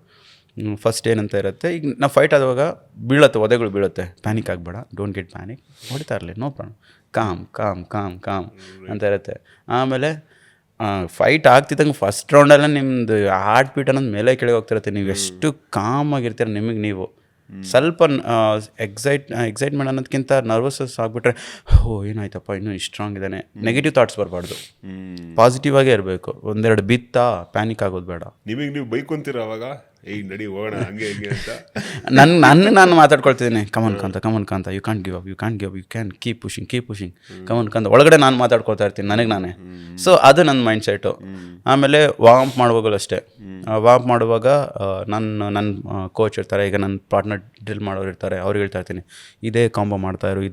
ನಾನು ಯಾಕಂದರೆ ಒಂದು ಫೈಟ್ ವಿಡಿಯೋ ನೋಡ್ತೀನಿ, ಅವ್ನು ಯಾವ್ದು ಯೂಶ್ವಲಿ ಜಾಸ್ತಿ ಮಾಡ್ತಾ ಇರ್ತಾನೆ, ಅದನ್ನು ಮಿಸ್ ಮಾಡಿ ಕೌಂಟರ್ ಮಾಡು, ಈ ಥರ ಪ್ರಿಪ್ರೇಷನ್ ಆಗುತ್ತೆ. ನೀವು ಹೇಗೆ ಪ್ರಿಪೇರ್ ಆಗಿರ್ತಾರೋ ಅದು ನಿಮ್ಗೆ ಕಾನ್ಫಿಡೆನ್ಸ್ ಕೂಡ ಕೊಟ್ಟಿರುತ್ತೆ. ನೀವು ಸ್ಕಿಲ್ಸ್ ಎಲ್ಲರಿಗೂ ಇರುತ್ತೆ, ಆ ಮೈಂಡ್ ಸೆಟ್ಟು ಕಾನ್ಫಿಡೆನ್ಸ್ ಬರೋದು ನೀವು ಹೇಗೆ ಪ್ರಿಪೇರ್ ಆಗಿರ್ತೀರ ಅದ್ರ ಮೇಲೆ. ನಿಮ್ಮ ಸ್ಟ್ಯಾಮಿನಾ ಆಗಿರ್ಬೋದು, ನಿಮ್ಮ ಸ್ಟ್ರೆಂತ್ ಎಂಡೂರೆನ್ಸ್ ಆಗಿರ್ಬೋದು, ಆಮೇಲೆ ಫೈಟ್ IQ ಆಗಿರ್ಬೋದು, ನಿಮ್ಗೆ ಗೊತ್ತಾಗ್ಬಿಡುತ್ತೆ, ಓಕೆ ನಾನು ಪ್ರಿಪೇರ್ ಈ ಲೆವೆಲ್ಗಿದ್ದೀನಿ, ನಾನು 5 ನಿಮಿಷದ್ದು 5 ರೌಂಡ್ ಆಡಿದ್ರೂ ನಾನು ಗ್ಯಾಸ್ ಔಟ್ ಆಗೋಲ್ಲ, ಹಂಗೆ ಗಟ್ಟಿಯಾಗಿ ನಿಂತಿರ್ತೀನಿ, ಒಂದು ಕಾನ್ಫಿಡೆನ್ಸ್ ಬಿಲ್ಡ್ ಮಾಡುತ್ತೆ. ಪ್ರಿಪ್ರೇಷನ್ ಬಗ್ಗೆ ಹೇಳಿದ್ರಲ್ಲ ಬ್ರದರ್, ಪ್ರಿಪೇರ್ ಆಗಬೇಕಂದ್ರೆ ನಿಮಗೆ ಸ್ಟ್ರೆಂಗ್ತು ಇಂಪಾರ್ಟೆಂಟು, ಎಂಡ್ಯೂರೆನ್ಸು ಇಂಪಾರ್ಟೆಂಟು, ಅದರಲ್ಲಿ ಫ್ಲೆಕ್ಸಿಬಿಲಿಟಿನೂ ಇರಬೇಕು ನೀವು. ಸೊ ಈ ಥರ ಎಲ್ಲ ನಿಮ್ದೇನಿದೆ ಟ್ರೈನಿಂಗ್ ಪ್ರೋಗ್ರಾಮು, ನೀವು ಯಾವ ಥರ ಟ್ರೈನ್ ಮಾಡ್ತೀರಾ? ಆಮೇಲೆ ನಿಮ್ಮ ಡಯಟ್ ಹೇಗಿರುತ್ತೆ? ಟ್ರೈನಿಂಗ್ ಪ್ರೋಗ್ರಾಮ್ ಅಂತ ಬಂದಾಗ ಈಗ 2 ಮಂತ್ಸ್ ಮುಂಚೆ ನಮಗೆ ಫೈಟ್ ಗೊತ್ತಾಯ್ತು ಅಂದರೆ ನಾವು ಅದನ್ನು ಈಗ ಪೀರಿಯಡೈಸೇಷನ್ ಅಂತ ಹೇಳ್ತೇವೆ. ಓಕೆ, ಫಸ್ಟ್ ಮಂತ್ ಯಾವ ಥರ ಇರಬೇಕು, ಸೆಕೆಂಡ್ ಮಂತಲ್ಲಿ ಫಸ್ಟ್ 2 ವೀಕ್ಸ್ ಹೇಗೆ, ಲಾಸ್ಟ್ 2 ವೀಕ್ಸ್ ಹೇಗಿರುತ್ತೆ ಅಂತ. ಫಸ್ಟ್ ಮಂತಲ್ಲಿ ನಾವು ಪ್ರಾಪರ್ ಟ್ಯಾಪ್ರಿಂಗ್ ಮಾಡಿಕೊಂಡು ನಮಗೀಗ, ಯಾಕಂದರೆ ನಾನು ಫೈಟ್ ಮಾಡಿ 61ಗೆ, ನನ್ನ ಬಾಡಿ ವೇಟ್ ಇರುತ್ತೆ 71-72, 12 kg ಕಟ್ ಮಾಡಬೇಕು. ಫಸ್ಟು ಬರೋದು ವೆಯ್ಟ್ ಮ್ಯಾನೇಜ್ಮೆಂಟು. ನಾನು 61 kg ಫೈಟ್ ಮಾಡಬೇಕಂದ್ರೆ ನಾನು ವಾಕಿಂಗ್ ವೆಯ್ಟ್ ಎಷ್ಟಿರಬೇಕು, 65 ಬಂದು ಕೂತ್ಕೋಬೇಕು. ನಾನು 1 ಡೇ ಬಿಫೋರ್ 4 kg ಕಟ್ ಮಾಡು, ಏನು ತೊಂದರೆ ಇರೋಲ್ಲ. ಸೊ ನನ್ನ ಲೈಫ್ ಸ್ಟೈಲ್ ಏನಿರುತ್ತೆ, ಡೈಲಿ ಯಾವ ಥರ, ನಾನು ವೆರಿ ಫುಡ್ಡಿ, ಎಲ್ಲ ತಿಂತೀನಿ, ವೆಜಿಟೇರಿಯನು, ಬಟ್ ಎಲ್ಲ ತಿಂತಾಯಿರ್ತೀನಿ. ವೆಜಿಟೇರಿಯನ್? ಸ್ವೀಟ್ಸ್ ತಿಂತೀನಿ, ಚೆನ್ನಾಗಿ ತಿಂತೀನಿ. 2 ತಿಂಗಳು ಫೈಟ್ ಇದೆ ಅಂದಾಗ ಪ್ರಾಪರ್ ಡಯಟು, ಪ್ರಾಪರಾಗಿ ಎವ್ರಿ ಡೇ ನಂದು ಪ್ರೋಟೀನ್ ಇಂಟೇಕ್ ಎಷ್ಟಿದೆ, ಫ್ಯಾಟ್ ಇಂಟೇಕ್ ಎಷ್ಟು, ನಂದು ಏನೇ ಮಿನರಲ್ಸ್ ಇರ್ಬೋದು, ಯಾವ ಥರ ಫೈಬರ್ ಎಷ್ಟು ಅಕ್ಸೆಪ್ಟೆನ್ಸ್, ನಾನು ಎಷ್ಟು ಫೀಡ್ ಮಾಡಬೇಕು. ಆಮೇಲೆ ಪ್ರಾಪರ್ ಒಂದು ನ್ಯೂಟ್ರಿಷನ್ನ ಕನ್ಸಲ್ಟ್ ಮಾಡೋದು. ಫಸ್ಟ್ ನಮ್ಮದು ಬ್ಲಡ್ ವರ್ಕು, ನಮ್ಮ ಬಾಡಿನಲ್ಲಿ ಏನೇನು ಕಮ್ಮಿ ಇದೆ ಜಾಸ್ತಿ ಇದೆ ಯಾವ ಥರ ಫಾಲೋ ಅಪ್ ಮಾಡಬೇಕು, ನನ್ನ ಡಯಟ್ ಪ್ರೋಗ್ರಾಮ್ ಯಾವ ಥರ ಇರಬೇಕು 2 ಮಂತ್ಸಿಗೆ. ನಮ್ಮ ನ್ಯೂಟ್ರಿಷನ್ ಒಬ್ರು ಇದ್ದರು, ಅವರು ಯಾವಾಗಲೂ 1-2 ಮಂತ್ಸಲ್ಲಿ 10-12 kg it's not a good thing ಅಂತ. ನನಗೆ 10-12 kg ನಾನು ಲಾಸ್ಟ್ 5-6 ಕಿಲೋಸ್ ಎಲ್ಲ ಬರೀ ವಾಟರ್ ಕಟ್ಟೆ ಮಾಡೋದು. ಏನಂದರೆ ಈಗ ನಾನು ಫುಲ್ ದಪ್ಪ ನಾನು ಫೈಟ್ ಟೈಮಲ್ಲಿ ನೋಡಿದ್ರೆ ನಾನು ಫುಲ್ ರಿಪ್ ಯಾಕಂದರೆ ಇವಾಗ ನಾನು ಫುಲ್ ಎಲ್ಲ ತಿಂತಾ ಇರ್ತೀನಿ. ಏನಕ್ಕಂದರೆ ನನ್ನ ಫೈಟ್ ಕ್ಯಾಂಪ್ ಅಂತ ಬಂದಾಗ 2 ಮಂತ್ಸಲ್ಲಿ ನಂದು ಪ್ರಿಪ್ರೇಷನ್ನು ಪ್ರಾಪರ್ ಡಯೆಟು ಫಾಲೋ ಮಾಡಿದಾಗ I will get fast result. ನಾನು 24/7 365 ಡೇಸು ನಾನು ಡಯಟ್ ಫಾಲೋ ಮಾಡಲ್ಲ. ನನ್ನ ಕಾನ್ಸೆಪ್ಟ್ ಇರೋದೊಂದು ಜೀವನ ಅಪ್ಪ, ನೆಮ್ಮದಿಯಿಂದ ತಿನ್ನೋಣ, ನೆಮ್ಮದಿಯಿಂದ ಬದುಕೋಣ. ಮಾಡಿದ್ರೆ ಮೆಟಬಾಲಿಸಮ್ ಅಡ್ಯಾಪ್ಟ್ ಆಗುತ್ತೆ ನಮ್ಮದು. ಈಗ ನಾನು ಎವ್ರಿ ಡೇ ನಾನು ಹೆಲ್ದಿ ಡಯಟ್ ತಿನ್ನಲ್ಲ, ನಾನು ಸ್ವೀಟ್ಸ್ ತಿನ್ನಲ್ಲ ಅಂತ ನಾನು ತಿಂತೀನಿ, ಡೈಲಿ ಸ್ವೀಟ್ಸ್ ತಿಂತೀನಿ. ಬಟ್ ನಾನು every day 4 to 5 hours workout ಮಾಡ್ತೀನಿ, ಸ್ವೆಟ್ ಔಟ್ ಮಾಡ್ತೀನಿ. 4 to 5 hours ವರ್ಕೌಟ್ ಮಾಡ್ತೀನಿ. ಬೆಳಿಗ್ಗೆ 1 hour 1.5 hour ಔಟ್ಡೋರ್ ಟ್ರೈನಿಂಗ್ ಮಾಡಿದ್ರೆ ಮತ್ತೆ ಬಂದು ಸ್ಟ್ರೆಂತ್ ಟ್ರೈನಿಂಗ್, ಬಾಕ್ಸಿಂಗ್ ಟ್ರೈನಿಂಗ್ ಇರುತ್ತೆ, ಜೂಡೋ ಟ್ರೈನಿಂಗ್ ಮಾಡ್ತೀರಿ. Minimum 4 hours. ನಾನು 4 hours ನಾನು ಎಷ್ಟು ಕ್ಯಾಲರಿ ಬರ್ನ್ ಮಾಡ್ತೀನಿ. ಸೊ ಹಾಗಾಗಿ ನಾನು ಎಲ್ಲ ತಿಂತೀನಪ್ಪ. ಈಗ ನಾರ್ಮಲ್ಲಾಗಿ ವರ್ಕೌಟ್ ಮಾಡಿದೆ, ಈವನ್ 1 hour ಮಾಡಲ್ಲ ಕೆಲವರು. ಅವರಿಗೆ ನೀನು ಇಷ್ಟ ಬಂದು ತಿನ್ನಪ್ಪ ಅಂತ ಹೇಳಲ್ಲ, ಕಂಟ್ರೋಲ್. ಯಾಕಂದರೆ ಇದು ಒಂದು ಫುಡ್ಡು, ಇನ್ನೊಂದು ಲಸ್ಟ್, ಇವೆರಡು ಕಂಟ್ರೋಲ್ ಇದ್ಬಿಟ್ರೆ ಮನುಷ್ಯ ಇಲ್ಲಿ ಅಚೀವಿಸ್ಕೋ. ಹಾಂ, ಈಗ ನನಗೆ ಒಂದರಲ್ಲಿ ಕಂಟ್ರೋಲ್ ಇದೆ ಫುಲ್ಲು, ತಿನ್ನೋದ್ರಲ್ಲಿ ಕಂಟ್ರೋಲ್ ಇಲ್ಲ. ಆ ತಿನ್ನೋದು ಕಂಟ್ರೋಲ್ ಬರುತ್ತೆ ನನಗೆ ಫೈಟ್ ಇದ್ದಾಗ. ಸೊ ಬಟ್ ಈಗ ಜಂಕ್ ಫುಡ್ ತಿನ್ನಬೇಡಿ ಅಂತ ಹೇಳಲ್ಲ, ವೀಕ್ಲಿ ಒನ್ಸ್ ತಿನ್ನಿ, ನೋ ಪ್ರಾಬ್ಲಮ್. ನೀವು ಡೈಲಿ ತಿಂತೀರಾ ಅಂದರೆ ಪ್ರಾಬ್ಲಮ್. ನನಗೆ ಇವಾಗ ಅದು ತಿನ್ಬಿಡಿ ಅಂತ ಅವಾಗಲೇ ಜಾಸ್ತಿ ತಿನ್ಬಿಡ್ತೀವಿ. ತಿನ್ನಿ, ಎಲ್ಲ ವಾರಕ್ಕೊಂದ್ಸಲ ತಿನ್ನಿ, ಮತ್ತು ಎವ್ರಿ ಡೇ ವರ್ಕೌಟ್ ಮಾಡಿ. ವರ್ಕೌಟ್ ಅಂದರೆ ನಾವು ಪ್ರೊಫೆಷ್ನಲ್ ಫೈಟರ್ಸು, ಪ್ರೊಫೆಷ್ನಲ್ ಅಥ್ಲೀಟ್ಸು, ನಾವು 4 hours ವರ್ಕೌಟ್ ಮಾಡ್ತೀವಿ, ಹೆವಿ ವೇಟ್ ಎತ್ತೀರಿ, ಅವೆಲ್ಲ ನೋ ಪ್ರಾಬ್ಲಮ್. ನಮ್ಗೆ ಅದು ರಿಕ್ವೈರ್ಮೆಂಟ್ ಇದೆ. ನೀವು ಕಾಮನ್ ಮ್ಯಾನ್ ಡೈಲಿ ಆಫೀಸ್ ಹೋಗ್ತೀರಾ ಬರ್ತೀರಾ, ನೀವು ಯಾವ ಥರ ವರ್ಕೌಟ್ ಮಾಡಬೇಕು, ನಿಮ್ಗೆ ಹೆವಿ ವೇಟ್ ಎತ್ತೋ ಅವಶ್ಯಕತೆ ಇಲ್ಲ. ಮತ್ತು ತುಂಬ ಜನ ಏನಂದರೆ ಈಗಿನ ಯಂಗ್ ಜನ್ರೇಷನಲ್ಲಿ ಮೂವೀಸು ಹೀರೋಸ್ನೆಲ್ಲ ನೋಡಿ ಇನ್ಫ್ಲುಯೆನ್ಸ್ ಆಗೋದು ತುಂಬ ಇದು. ನಾನು ರಿತಿಕ್ ಥರ 6 ಪ್ಯಾಕ್ ಆಗಬೇಕು, ಆ ಒಂದು ಫಿಸಿಕ್ ಬರಬೇಕು, ಸಲ್ಮಾನ್ ಖಾನ್ ಥರ ಇರಬೇಕು ಅಂತಾರಲ್ಲ. ಅವ್ರದ್ದು ಕೆಲಸನೇ ಅದಪ್ಪ. ಅವರು ಚೆನ್ನಾಗಿ ಕಾಣಬೇಕು, ಚೆನ್ನಾಗಿ ಪರ್ಫಾರ್ಮೆನ್ಸ್ ಬರಬೇಕು. ಸೊ ಅವ್ರು ಯಾವಾಗಲೂ ದೇ ವರ್ಕ್ ಆನ್ ದೇರ್, ಏನು ಹೇಳ್ತಾರೆ, ಅವ್ರ ರಿಕ್ವೈರ್ಮೆಂಟಿಗೆ ಅವ್ರದ್ದು ಮೂವಿ ಇದೆ ಅದಕ್ಕೆ ಪ್ರಕಾರವಾಗಿ ಅವ್ರು ಇಟ್ಕೊಳ್ತಾರೆ, ಅವ್ರ ಬಾಡಿನ ರೆಡಿ ಮಾಡ್ಕೊಳ್ತಾರೆ. ಅವ್ರ ಕೆಲಸನೇ ಅದು. ಒಬ್ಬ ಕಾಮನ್ ಮ್ಯಾನ್ ನಾನು ಅವ್ರ ಥರ ಎಕ್ಸ್ಪೆಕ್ಟ್ ಮಾಡ್ತೀನಿ, ಅವ್ರ ಥರ ಇರ್ತೀನಿ ಅಂತ ಸಾಧ್ಯ ಇಲ್ಲ. ಈಗ ನಾನೇ ಪ್ರೊಫೆಷ್ನಲ್ ಫೈಟರ್, ನಾನೇ ವರ್ಷ ಪೂರ್ತಿ ನಾನು 6 ಪ್ಯಾಕ್ ಇಟ್ಕೊಳ್ಳಲ್ಲ. ನನ್ನ ಫೈಟ್ ಬಂದಾಗ ನಾನು ಪ್ರಾಪರ್ ಡಯಟ್ ಮಾಡ್ತೀನಿ, ಪ್ರಾಪರ್ ಟ್ರೈನಿಂಗ್ ಮಾಡ್ತೀನಿ, ಪ್ರಾಪರ್ ರೆಸ್ಟ್ ಮಾಡ್ತೀನಿ, ಪ್ರಾಪರ್ ರಿಕವರಿ ತೊಗೊಳ್ತೀನಿ. So I get back to shape. ಯಾಕಂದರೆ ನನ್ನ ಇಂಪಾರ್ಟೆನ್ಸ್ ಏನು, ನನ್ನ ಫೈಟು. ನನಗೆ 6 ಪ್ಯಾಕ್ ಬೇಡ, ನಾನು ಶೋ ಆಫ್ ಮಾಡಲ್ಲ, ಎಲ್ಲೋ ಶೋ ಬಿಟ್ಟು ನಾನು ಯಾರಿಗೂ ಇಂಪ್ರೆಸ್. ನಿಮಗೆ ಇಂಪಾರ್ಟೆಂಟ್. ಬಟ್ ಪ್ರೋಟೀನ್ ಹೇಗೆ ಬ್ಯಾಲೆನ್ಸ್ ಮಾಡ್ತೀರಾ ಬ್ರದರ್? ನೀವು ವೆಜಿಟೇರಿಯನಲ್ಲಿ ಪ್ರೋಟೀನ್ ಸಿಗೋದು ಕಷ್ಟ. ನಾನು ಸಪ್ಲಿಮೆಂಟ್ಸ್ ಯೂಸ್ ಮಾಡ್ತೀನಿ. ಓಕೆ.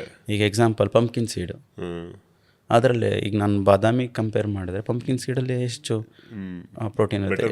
ಹಾಂ, ಈಗ ನಾನು ಎಲ್ಲ ಥರ ಸೀಡ್ಸ್ ಯೂಸ್ ಮಾಡ್ತೀನಿ, ಪನ್ನೀರ್ ಯೂಸ್ ಮಾಡ್ತೀನಿ. ಬಟ್ ಈಗ ನಾನು ಪ್ರೋಟೀನ್ ತೊಗೊತೀರಾ? ಹಾಂ, ಪ್ರೋಟೀನ್, ಕ್ರಿಯೇಟಿನ್ ಎವ್ರಿ ಡೇ ಇರುತ್ತೆ.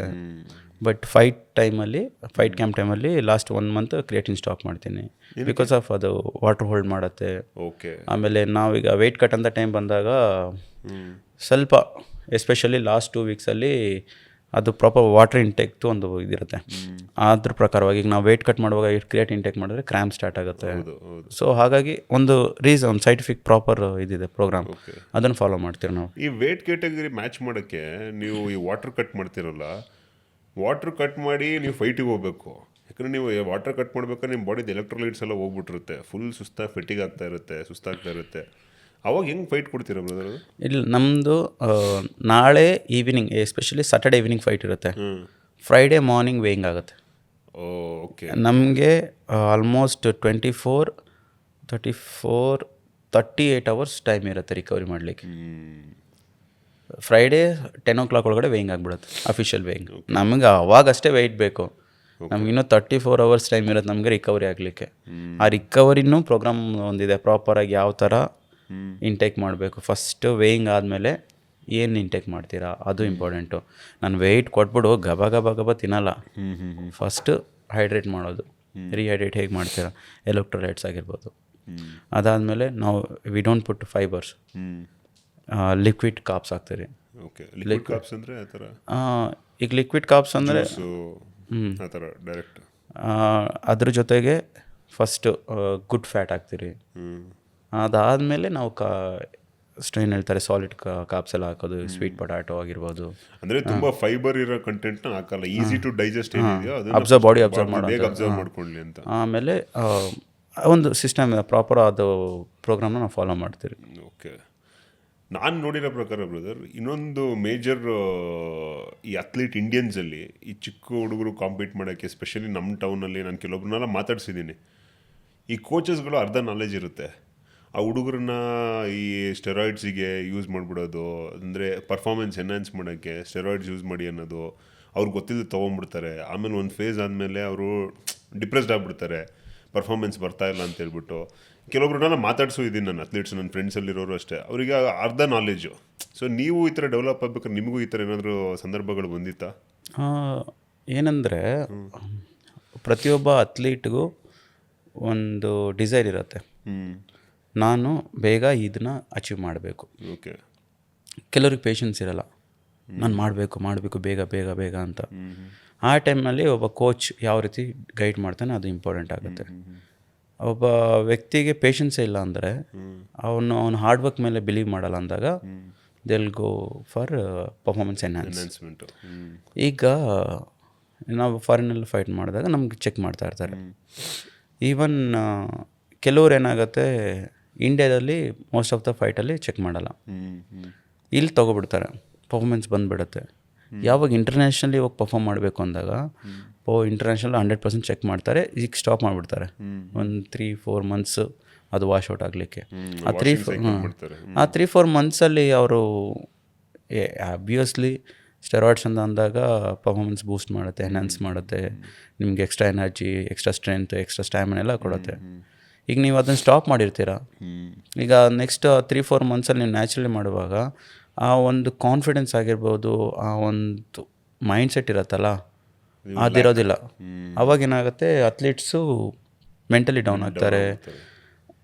ಸೈಂಟಿಫಿಕಲಿ ಏನಂದರೆ ನಿಮ್ಮಲ್ಲಿ ಯಾವಾಗ ಹೈಯೆಸ್ಟ್ ಟೆಸ್ಟೋಸ್ಟಿರಾನ್ ಲೆವೆಲ್ ಇರುತ್ತೆ, ಎಸ್ಪೆಷಲಿ ಮೆನ್ನಲ್ಲಿ, ನಿಮ್ಮದು ಬಿಹೇವಿಯರೇ ಚೇಂಜ್ ಇರುತ್ತೆ, ಎನರ್ಜಿನೂ ಜಾಸ್ತಿ. ಪ್ರತಿಯೊಂದರಲ್ಲೂ ಅಗ್ರೆಸಿವ್ನೆಸ್ ಇರ್ಬೋದು, ಕಾನ್ಫಿಡೆನ್ಸ್ ಲೆವೆಲ್ ಇರ್ಬೋದು, ಆಮೇಲೆ ಪ್ರತಿಯೊಂದು ನಿಮ್ಮದು ಹೈಯೆಸ್ಟ್ ಇರುತ್ತೆ. ಸೊ ಸಡನ್ಲಿ ನೀವು ಸ್ಟಾಪ್ ಮಾಡಿದಾಗ ಎನ್ಹಾನ್ಸ್ದು ನಿಮ್ಮದು ಕಾನ್ಫಿಡೆನ್ಸ್ ಎಲ್ಲ ಪ್ರತಿಯೊಂದು ಡೌನ್ ಆಗುತ್ತೆ, ನಿಮ್ಮ ಮಸಲ್ ಮಾಸ್ ಡೌನ್ ಆಗುತ್ತೆ, ಫ್ಯಾಟ್ ಪರ್ಸೆಂಟೇಜ್ ಜಾಸ್ತಿ ಆಗುತ್ತೆ, ಲ್ಯಾಕ್ ಆಫ್ ಕಾನ್ಫಿಡೆನ್ಸು, ಆಮೇಲೆ ಪರ್ಫಾರ್ಮೆನ್ಸ್ ಬರಲ್ಲ. ಆವಾಗ ಡಿಪ್ರೆಷನ್ ಹೋಗ್ತಾರೆ, ಬಿಹೇವಿಯರ್ ಚೇಂಜಸ್ ಆಗುತ್ತೆ, ಹಾರ್ಮೋನಲ್ ಚೇಂಜಸ್ ಆಗುತ್ತೆ, ಇದೆಲ್ಲ ಅಬ್ಸರ್ವ್ ಮಾಡಬೇಕಾಗತ್ತೆ. ಬಟ್ ಹೇಳೋದಷ್ಟೇ, ನೀವು ಸ್ಟಿಕ್ ಟು ಹಾರ್ಡ್ ವರ್ಕ್. ನೀವು ಏನು, ನಾನು ಈಗಲೂ ಹೇಳೋದಪ್ಪ, ನಾನೀಗ 35 ವರ್ಷ ಆಗಿದ್ರು I still have that mind set. ನಾನು ಯಾವಾಗ 20 ವರ್ಷದ ಸ್ಟಾರ್ಟ್ ಮಾಡಿದ್ದೆ, ಓಕೆ ನನ್ನ ಬಾಡಿ ನನಗೆ ಸಪೋರ್ಟ್ ಮಾಡಲ್ಲ. ಲೈಕ್ ನಾನು 20 ವರ್ಷ 22-23 ಇದ್ದಾಗ 5 ಕಿಲೋಮೀಟರ್ 18 ನಿಮಿಷ ಕೊಡ್ತಾಯಿದ್ದೆ, ಇವಾಗ ಆಗಲ್ಲ. ಬಟ್ ನನಗೆ ಎಕ್ಸ್ಪೀರಿಯೆನ್ಸ್ ಇದೆ. ನಾನು ಆವಾಗ 65 kgಲ್ಲೇ ನಾನು 200 kg ಡೆಡ್ ಲಿಫ್ಟ್ ಎತ್ತಾಯಿದ್ದೆ. ಈಗ ಎತ್ತಲ್ಲಪ್ಪ, ಬೇಡ, ನನಗೆ ಗೊತ್ತು ನನ್ನ ಬಾಡಿ ಕೆಪಾಸಿಟಿ ಏನಿದೆ ನನಗೆ ಗೊತ್ತು, ನಾನು ಎತ್ತಲ್ಲ, ನನಗೆ ಈಗೋ ಲಿಫ್ಟ್ ಬೇಡ. ನನಗೆ ಈ ಇರೋ ಬಾಡಿ ವೇಟ್ಗೆ, ಈ ಏಜ್ಗೆ ಯಾವ ಥರ ವರ್ಕೌಟ್ ಮಾಡಬೇಕು, ಯಾವ ಥರ ಡಯಟ್ ಹಾಕಬೇಕು, ಯಾವ ಥರ ಪುಷ್ ಮಾಡಬೇಕು. ಕೆಲವರು ಈಗ ನೀನು ಇಷ್ಟ ಬಂದಿದ್ದು ತಿಂತೀಯಾ, ಲಾಸ್ಟ್ 2 ತಿಂಗಳು ಪ್ರಾಪರ್ ಡಯಟ್ ಮಾಡ್ತೀಯಾ, ಅದಕ್ಕೆ ಎಲ್ಲ ವ್ಯಕ್ತಿಗೂ ಅವ್ರದ್ದೇ ಆದಂಥ ಬಾಡಿ ಇದಿರುತ್ತೆ. ನಿಮ್ಮದು ಬಾಡಿ ಟೈಪೇ ಬೇರೆ, ನನ್ನ ಬಾಡಿ ಟೈಪೇ ಬೇರೆ. ನಿಮ್ಮದು ನೀವು ತಿನ್ನೋ ಲೈಫ್ ಸ್ಟೈಲಲ್ಲಿ, ಫುಡ್ಡಲ್ಲಿ, ಲೈಫ್ ಸ್ಟೈಲಲ್ಲಿ ಅದನ್ನು ನಾನು ಫಾಲೋ ಮಾಡಲ್ಲ. ಅದು ನನಗೆ ಸೂಟೇಬಲ್ಲೋ ಇಲ್ಲೋ ನಿಮಗೆ ಗೊತ್ತಿರಲ್ಲ. ಈಗ ನೀವು ಫಾಲೋ ಮಾಡೋದನ್ನೇ ನಾನು ಮಾಡಿದ್ರೆ ಈಗ ಸಮ್ಟೈಮ್ಸ್ ನಾನು ಒಂದು 3-4 ಮಂತ್ಸು ಡೈರೆಕ್ಟ್ ಎವ್ರಿ ಡೇ ನಾನು ಪ್ರಾಪರ್ ಡಯಟ್ ಮಾಡ್ತೀನಿ, ಶುಗರ್ ತಿನ್ನಲ್ಲ, ಸ್ವೀಟ್ ತಿನ್ನಲ್ಲ ಅಂದರೆ ನಾನು ಡಿಪ್ರೆಷನ್ ಹೋಗ್ಬಿಡ್ತೀನಿ. ನಾನು ಸ್ವೀಟ್ ತಿಂದಿಲ್ಲ ಅಂದರೆ ನನಗೆ ಒಂಥರ ಡಿಪ್ರೆಷನ್, ನಿಜವಾಗ್ಲೂ ಡಿಪ್ರೆಷನ್. ಒಟ್ಟಿನಲ್ಲಿ ನಾನು ಸ್ವೀಟ್ ತಿನ್ನಬೇಕು. ಸೊ ಅಟ್ಲೀಸ್ಟ್ ನಾನು ಡೈಲಿ ಬ್ರೇಕ್ಫಾಸ್ಟಲ್ಲಿ ಮಖನ, ಆಮೇಲೆ ಓಟ್ಸು, ಮುಸ್ಲಿ ಎಲ್ಲ ಹಾಕಿ, ಡ್ರೈ ಫ್ರೂಟ್ಸ್ ಹಾಕಿ, 1 ಸ್ಪೂನ್ ಹನಿ ಹಾಕಲೇಬೇಕು. ಅದು ಸ್ವೀಟ್ ಇದೆ ಆಲ್ರೆಡಿ, ಬಟ್ ಹನಿ ಹಾಕಬೇಕು, ಸಮಾಧಾನ. ಅದು ಮೈಂಡ್ ಸೆಟ್ ಅದು. ಓಕೆ. ಸೊ ಆ ಥರ ಇನ್ನು ಕೆಲವರು ಈಗ ನನ್ನ ಬಾಡಿ ಜೆನೆಟಿಕ್ ಹಂಗಿದೆ ಅಪ್ಪ. ನನ್ನ ಅಪ್ಪನೂ ರೆಸ್ಲರ್ ಇದ್ದರು, ಅವರು ಶಾರ್ಟು ಫುಲ್ಲು ಕಟ್ಟ ಇದ್ದಾರೆ. ನಮ್ಮ ಅಜ್ಜನೂ ರೆಸ್ಲರು, ನಮ್ಮ ತಾತನೂ ರೆಸ್ಲರು. ಓ ಸೊ ನನಗೆ ಗೊತ್ತು ನನ್ನ ಜೆನೆಟಿಕ್, ನನ್ನ ಬಾಡಿ ಹೇಗಿದೆ ಅಂತ. ಸೊ ಹಾಗಾಗಿ ನಾನು ಅದನ್ನು ಫಾಲೋ, ಅದಕ್ಕೆ ಸ್ಟಿಕ್ ಆಗಿರ್ತೀನಿ. ನಾನು ಸಡನ್ 3-4 ತಿಂಗಳು ಪ್ರಾಪರ್ ಡೈಲಿ ಬೆಳಿಗ್ಗೆ ಸ್ವೀಟ್ ಅವಾಯ್ಡ್ ಮಾಡು, ನಿನ್ನ ಬರೀ ವೆಜಿಟೇಬಲ್ಸ್ ತಿನ್ನು, ಬ್ರೋಕ್ಲಿ ತಿನ್ನು, ಈರುಳ್ಳಿ ತಿನ್ನು, ಅದು ತಿನ್ನು. ಓಯ್ ಇಲ್ಲಪ್ಪ, ಹೊಟ್ಟೆ ತುಂಬ ಅನ್ನ ಸಾರು ತಿನ್ನು, ರೊಟ್ಟಿ ಮುದ್ದೆ ಎಲ್ಲ ತಿನ್ನು, ಸಾಕು. ಸ್ವೀಟ್ಸ್ ಅಂದ ತಕ್ಷಣ ಇಷ್ಟು ತಿನ್ನಲ್ಲ ಸ್ವೀಟ್ಸು. Portion control. ಹಾಂ, ಒಟ್ಟು ಖುಷಿಗೆ ಬೇಕು ನನಗೆ. ತಿಂದಿರೋ ಫೀಲಿಂಗ್ ಇರ್ಬೇಕು. ಹಾಂ, ಊಟ ಆದಮೇಲೆ ಏನೋ ಒಂದು ಅಟ್ಲೀಸ್ಟ್ ಒಂದು ಬೆಲ್ಲನಾದ್ರೂ ಬಾಯಿ ಹಾಕ್ಕೋಬೇಕು. ನಂದು ಆ ಥರ ಇದು. ಸೊ ಯಾಕಂದ್ರೆ ನಾನು ಹಾರ್ಡ್ ವರ್ಕ್ ಮಾಡ್ತೀನಿ, ನಾನು ತಿಂತೀನಿ. ನೀನು ಹಾರ್ಡ್ ವರ್ಕ್ ಮಾಡು, ನೀನು every day minimum 2000 calories burn ಮಾಡು, ಇಷ್ಟ ಬಂದಿದ್ದು ತಿನ್ನು. ವೀಕ್ಲಿ ಒಂದು ಆಚೆ ತಿಂತೀಯ, ಪಾನಿಪುರಿ ತಿನ್ನು, ಗೋಬಿ ಮಂಚೂರಿ ತಿನ್ನು, ನೋ ಪ್ರಾಬ್ಲಮ್. ನಾನು ಈಗಲೂ ತಿಂತೀನಿ ಪಾನಿಪುರಿ, ಗೋಬಿ ಮಂಚೂರಿ. ನನಗೇನೋ ಒಂಥರ ಖುಷಿ ಅದು, ನನ್ನ ಚೈಲ್ಡ್ಹುಡ್ ಮೆಮೊರೀಸ್ ಅದೆಲ್ಲ.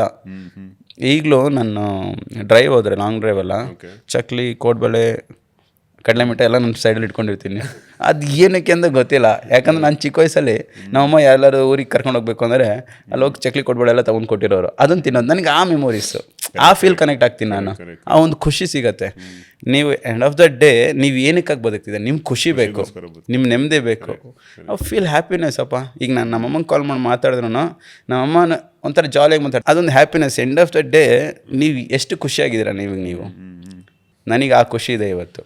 ಸೊ ಅದಕ್ಕೆ ನೀವು ತುಂಬ ಸ್ಟ್ರಿಕ್ಟಾಗಿ ಮಾಡಿ ಏನೂ ಮಾಡದಿರೋದಕ್ಕಿಂತ at least you will have something ಸ್ವಲ್ಪ ಸ್ವೀಟು ಬ್ಯಾಲೆನ್ಸ್ಡಾಗಿ ತಿಂದು ಖುಷಿಯಾಗಿ ಲಾಂಗ್ ಟರ್ಮ್ ಡಯಟ್ನ ಮೇಂಟೈನ್ ಮಾಡೋ ಥರ ನೋಡ್ಕೊಂಡು ಹೋಗ್ತೀರಾ. So that is much better actually. ಅವಶ್ಯಕತೆ ತಕ್ಕಂತೆ ನನಗೀಗ ಫೈಟ್ ಇದೆ, ನನ್ನ ಅವಶ್ಯಕತೆ ಇದೆ, ನಾನು ಮಾಡ್ತೀನಪ್ಪ. ನಾನು ಡೈಲಿ ಜೀವನಕ್ಕೆ ಸಾಮಾನ್ಯ ಮನುಷ್ಯನಾಗಿದ್ದರೆ ನಾನು ನಾರ್ಮಲಾಗಿ ಊಟ ಮಾಡ್ತೀನಿ.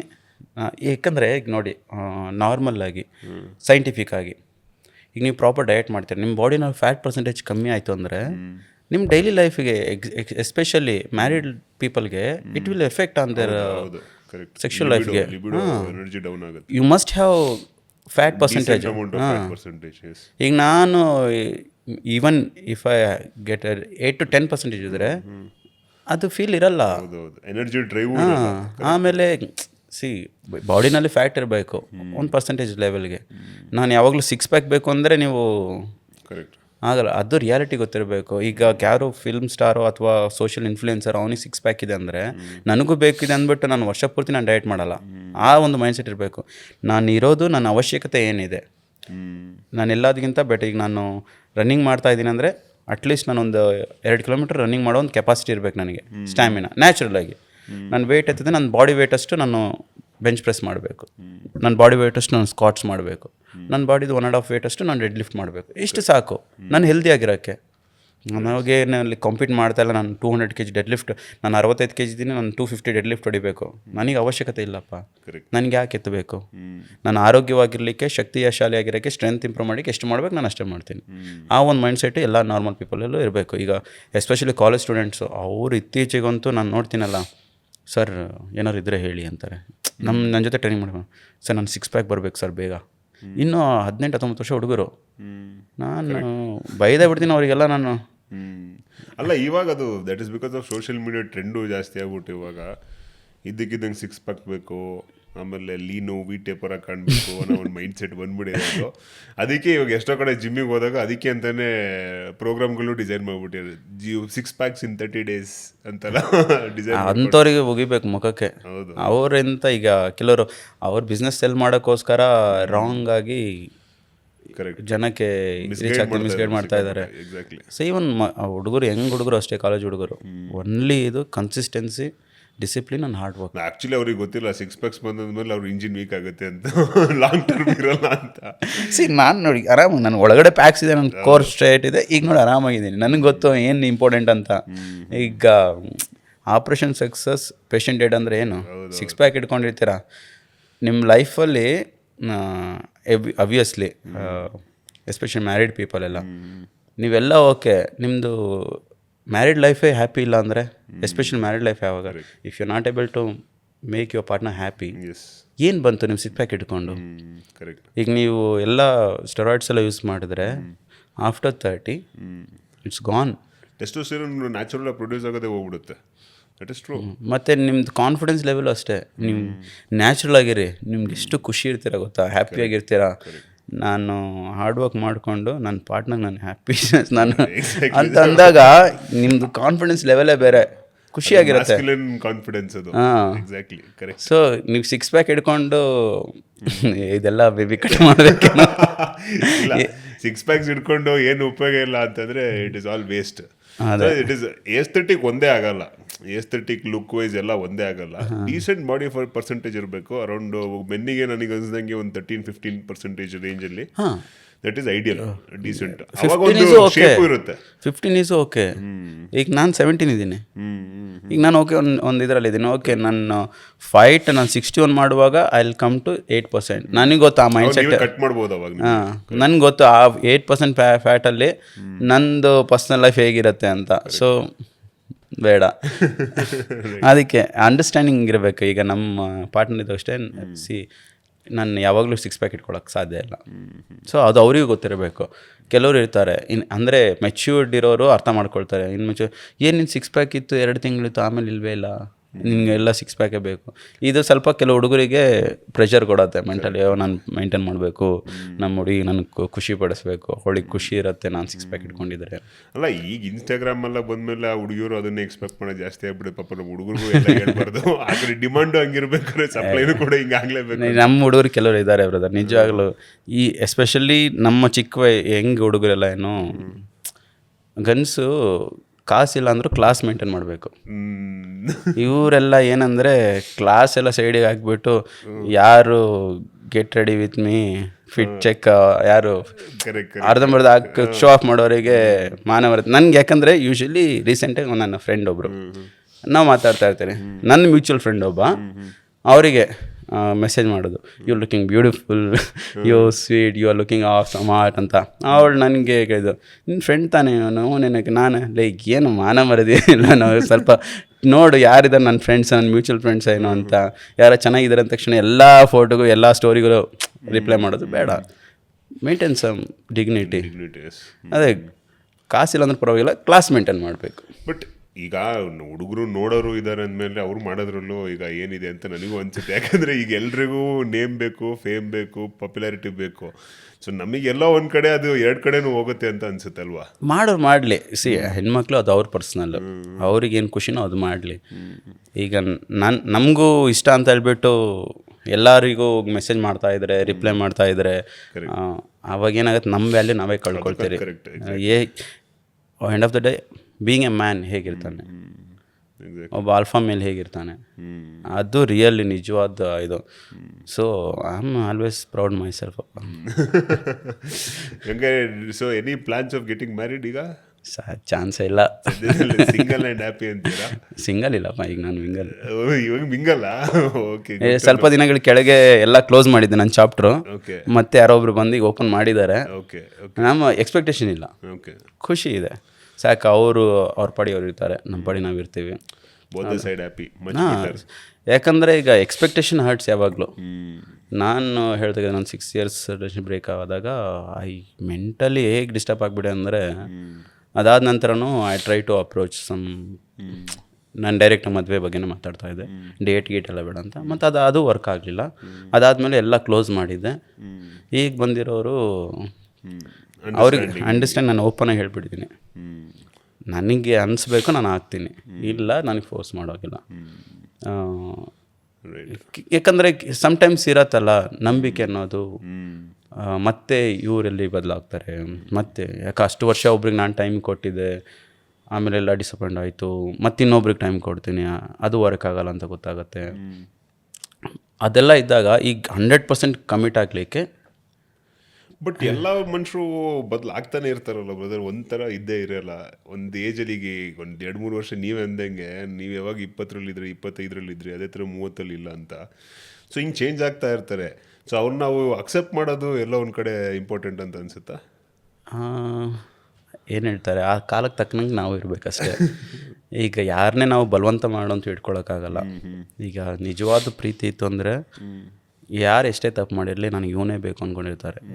ಈಗ ನಮಗಿದ್ದವ್ರು ಹೇಳ್ತಾಯಿದ್ರು, ನಿನ್ನ ಬಿಟ್ಟರೆ ನನ್ನ ಲೈಫಲ್ಲಿ ಇನ್ನೊಬ್ಬನ ಮುಟ್ಸ್ಕೊಳ್ಳಲ್ಲ ಅನ್ನೋ ಅಂತ ಇದ್ರು ಆಯಿತಾ. ಸೊ ಈಗ ಅವರು ಆರಾಮಾಗಿ ಖುಷಿಯಾಗಿದ್ದಾರೆ, ಆರಾಮಾಗಿರಲಿ. ಸೊ ಯಾವುದೇ ಪ್ರಾಮಿಸ್ ಆಗಲಿ ಸೇಮ್ ಇರಲ್ಲ, ಟೈಮಿಗೆ ತಕ್ಕನಂಗೆ ಚೇಂಜ್ ಆಗ್ತಾ ಇರತ್ತೆ. ಸೊ ಇವಾಗಲೂ ಯಾರಿಗೂ ಏನು ಬ್ಲೇಮ್ ಮಾಡಲ್ಲ. ನಂದು ತಪ್ಪಿದೆ, ನಾನು ಡಬಲ್ ಡೇಟ್ ಮಾಡಿದೆ, ನಂದು ತಪ್ಪು ಅವಾಗ. ಸೊ ಓಕೆ, ಈಗ ನಾವು ತಪ್ಪು ಮಾಡಿದಾಗ ಕಾಲು ಹಿಡ್ಕೊಂಡು ಇನ್ಮೇಲೆ ಆಗಲ್ಲ, ಲೆಟ್ ಸ್ಟಾರ್ಟ್ ನ್ಯೂ ಲೈಫ್ ಅಂದಾಗ್ಲೂ ಅವ್ರ ಮೈಂಡ್ ಚೇಂಜ್ ಆಗಿಲ್ಲ ಅಂದರೆ ಸಾಕು. Even I weighted like almost ನಂದು ಬ್ರೇಕಪ್ ನಂದು 2 ವರ್ಷ ಕಾಯ್ಕೊಂಡಿದ್ದೆ ನಾನು. ಯಾವಾಗ ಅವರು ಬೇರೆ ಜೊತೆ ಕಮಿಟ್ ಆಗಿದ್ದಾರೆ ಅಂದಾಗ ಸಾಕು, ಖುಷಿಯಾಗಿದ್ದು ಬಿಡಲಿ ಸಾಕು. ಆಮೇಲೆ ನಾವು ಎಕ್ಸ್ಪೆಕ್ಟೇಷನ್ ಇಲ್ಲ.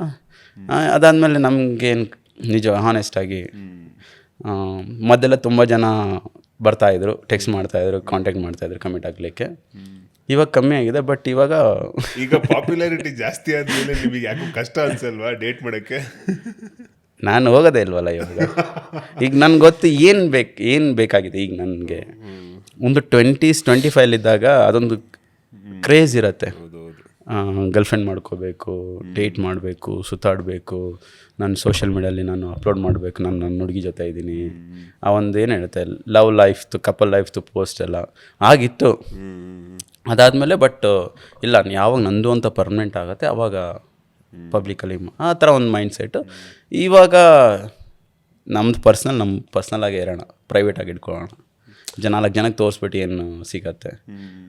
ಆ ಏಜಲ್ಲಿ ಇರುತ್ತೆ ಸ್ವಲ್ಪ ನಮ್ಮ ಸರ್ಕಲಲ್ಲಿ ನಮ್ಮ ಹುಡುಗಿ ನೋಡಿ ಎಷ್ಟು ಹಾಟ್ ಆಗಿದ್ದಾಳೆ, ಎಷ್ಟು ಫಿಟ್ ಆಗಿದ್ದಾಳೆ. ಬಟ್ ನಂಗೆ ಅನ್ಸಿದಾಗ ನಮ್ಮ ಹುಡುಗರು ಒಂದು ಮದುವೆ ಡೇಟ್ ಮಾಡ್ಬೇಕಾದ್ರೆ ಒಂದು ರೂಪ, ಬಟ್ ಮದುವೆ ಆದಮೇಲೆ ಬೇರೆ ಥರ ಚೇಂಜ್ ಆಗುತ್ತೆ 100%. ಈಗ ನನ್ನ ಫ್ರೆಂಡ್ ಸರ್ಕಲಲ್ಲಿ ತುಂಬ ಜನ ನೋಡಿದ್ದೀನಿ.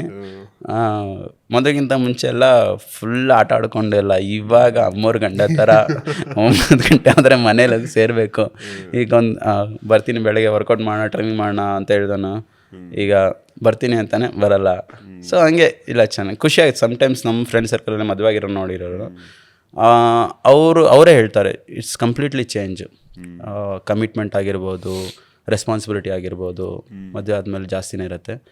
ಬಟ್ ಓಕೆ, ನಾನೆಲ್ಲ ಖುಷಿಯಾಗಿರಪ್ಪ ಅಂತೀನಿ. ಅವ್ರು ಹೇಳ್ತಾರೆ ಆಗಬೇಡ ಬಿಡು, ಮದುವೆ ಒಳ್ಳೆಯದೇ ಆಯಿತು ಅಂತಾರೆ. ಕಮಿಂಗ್ ಟು MMA, ಮತ್ತು ಈ ಫೇಲ್ಯೂರ್ಸ್ ಆಗುತ್ತಲ್ಲ ಬ್ರದರ್, ಈಗ ಸೋತಾಗ ಅದನ್ನು ಹ್ಯಾಂಡಲ್ ಮಾಡಬೇಕು. ಅದು ಇಸ್ ನಾಟ್ ಈಸಿ ಆಲ್ಸೋ. ಯಾಕಂದರೆ ವಿನ್ನನ್ನು ಅಕ್ಸೆಪ್ಟ್ ಮಾಡ್ಬೋದು, ಪಾಪ್ಯುಲಾರಿಟಿ ಜೊತೆಗಿರಲ್ಲ, ಬೇಷ್ ಅಂತ ಇರ್ತಾರೆ. ಸೋತಾಗ ಒಂದು ಸತಿ ಫಸ್ಟ್ ಟೈಮ್ ಸೋಲ್ತಿರಲ್ಲ, ಸೊ ಅವಾಗ ಏನು ಅನಿಸುತ್ತೆ, ಅದನ್ನು ಹೇಗೆ ಹ್ಯಾಂಡಲ್ ಮಾಡ್ತೀರಾ? ನಾನು ಫಸ್ಟ್ ಟೈಮ್ ಸೋತಿದ್ದು 2018 11th ಫೈಟು ಜೋರ್ಡಾನ್ ಫೈಟರ್ ಇದ್ದ, ಅದು ನಾಕೌಟಲ್ಲೇ ಸೋತಿದ್ದು. ತುಂಬಾ ಡಿಸಪಾಯಿಂಟ್ ಫೀಲ್ ಆದೆ. ಏನಕ್ಕಂದರೆ ಆಗ ಫಸ್ಟ್ ಬ್ರೇಕಪ್ ಥರ ಆಗಿದ್ದು. ಮೆಂಟಲಿ ಒಬ್ಬ ಸ್ಟ್ರಾಂಗ್ ಮೈಂಡ್ಸೆಟ್ಟು ಇದ್ದವನು ಸಡನ್ನಾಗಿ ನೋಡಿದೆ, ಬೇಜಾರಾಯಿತು. ಅದ್ರ ನೆಕ್ಸ್ಟ್ ಫೈಟು ಒಂದು 3 months ಬಿಟ್ಟು ಅಬುದಾಬಿಲಿತ್ತು, UAE ವಾರಿಯರ್ಸಲ್ಲಿ, ಅದು ಸೋತೆ. ಆಗ ಸೋತಾಗ ಸೆಲ್ಫ್ ಡೌಟ್ ಶುರುವಾಯಿತು. ಐ ಥಿಂಕ್ ನನ್ನ ಕರಿಯರ್ ಓವರೇನೋ, ನನ್ನ ಸ್ಟ್ರೆಂತ್ ಇಷ್ಟೇನೋ, ಆಯಿತು ಸ್ಟಾಪ್ ಮಾಡಿಬಿಡೋಣ. ಅದಾದಮೇಲೆ ಆ ಟೈಮಲ್ಲಿ ಯಾರಾದರೂ ಒಬ್ಬರು ಬೇಕಾಗುತ್ತೆ. ಇಲ್ಲ, ಯು ಕ್ಯಾನ್ ಡೂ ಇಟ್, ಇನ್ನೂ ನಿನ್ನ ಟೈಮ್ ಮುಗ್ದಿಲ್ಲ. ಯಾಕಂದ್ರೆ ಅವಾಗ ಇನ್ನು ನಾನು 28, ಇನ್ನೂ ಟೈಮ್ ಇದೆ. ಈ 28 ಕೆಲವು ಸ್ಟಾರ್ಟ್ ಮಾಡ್ತಾರೆ, ನೀನು ನೋಡಿದ್ರೆ ಎಲ್ಲ ಬಿಟ್ಟು ಕೂತ್ಗಿ ಏನೋ ಮಾಡ್ತೀನಿ ಅಂತಿದೆಯಲ್ಲ ಅಂತ. ಆಗ ಕೋಯಿಟ್ ಕಾಂಬ್ಯಾಟ್ ಅಂತ ಒಂದು ಫೈಟ್ ಟೀಮ್ ಇರುತ್ತೆ, ಅಲ್ಲಿ ಒಬ್ಬ ಕೋಚ್ ಇರ್ತಾನೆ. ಅದಾದ ನಂತರ ICSA ಟೀಮ್ದು ಜಿತೇಶ್ ಅಂತ ಇರ್ತಾರೆ ಕೋಚು. ಅವ್ರನ್ನೆಲ್ಲ ಮೀಟ್ ಆದಾಗ ದೇ ಸ್ಟಾರ್ಟ್ ರಿಯಲೈಸಿಂಗ್ ನನ್ನ ವ್ಯಾಲ್ಯೂಸ್. ಈಗ ನೀನಿರೋ ಪೊಸಿಷನಲ್ಲಿ ಎಷ್ಟು ಜನ ಫೈಟರ್ ಇದ್ದಾರೆ ಇಂಡಿಯಾದಲ್ಲಿ, ಈ ಎಣಿಸಿದ್ರೂ ಸಿಗಲ್ಲ. ಎಲ್ಲ world wide most global fight ಮಾಡಿದ್ಯಾ, 2 ಲಾಸ್ ಆದ ತಕ್ಷಣ ಏನಾಯಿತು? ಇವತ್ತು ನೀನು ಎಲ್ಲ ಬಿಟ್ಬಿಟ್ಟು ಸಾಕೊಂಡ್ಬಿಟ್ಟು ಎಲ್ಲ ಊರಲ್ಲಿ ಹೋಗಿ ಏನೋ ಮಾಡ್ಕೊಂಡಿರ್ತೀಯ ಅನ್ಕೋ, ನಾಳೆ ದಿವಸ 5 ವರ್ಷ ಬಿಟ್ಟು ಮತ್ತೆ ತಿರ್ಗಾ ನೀನು ಹಿಂದೆ ಯೋಚನೆ ಮಾಡಿದಾಗ ನಾನು ಇನ್ನೂ ಮಾಡ್ಬೋದಿತ್ತೇನೋ. ರಿಗ್ರೆಷನ್ ಇರಬಾರ್ದು. ಬದುಕಿದ್ರೆ ಇತ್ತೋಟ್ ಎನಿ ರಿಗ್ರೆಷನ್ ಇಲ್ಲದೆ ಬದುಕಬೇಕು. 2 ಸೋಲಾದ ತಕ್ಷಣವೇ ನಿನ್ನ ಸೋಲಿಗೆ ಕಾರಣ ಏನು? ಹುಡುಗಿ ಕೈ ಕೊಟ್ಲು ಹೋದ್ಲು, ಅದಕ್ಕೆ ಸೋಲ್ತೀಯ, ನಿನಗೆ ನೀನು ಇದಕ್ಕಾಗ ನೀನು ಸ್ಟಾರ್ಟ್ ಮಾಡಿದ್ದು. ಅವಾಗ ಮತ್ತೆ ತಿರ್ಗಿ ನನಗೆ ನಾನು ಮಾತಾಡ್ಲಿಕ್ಕೆ ಶುರು ಮಾಡೋದು.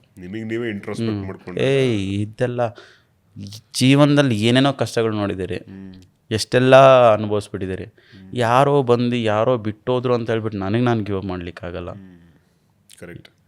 ಇದು ನನ್ನ ಲೈಫು, ನಾನು ಚೂಸ್ ಮಾಡಿದ್ದು, ನಾನು ಅಂದ್ಕೊಂಡಿದ್ದು ಸಾಧಿಸಲೇಬೇಕು.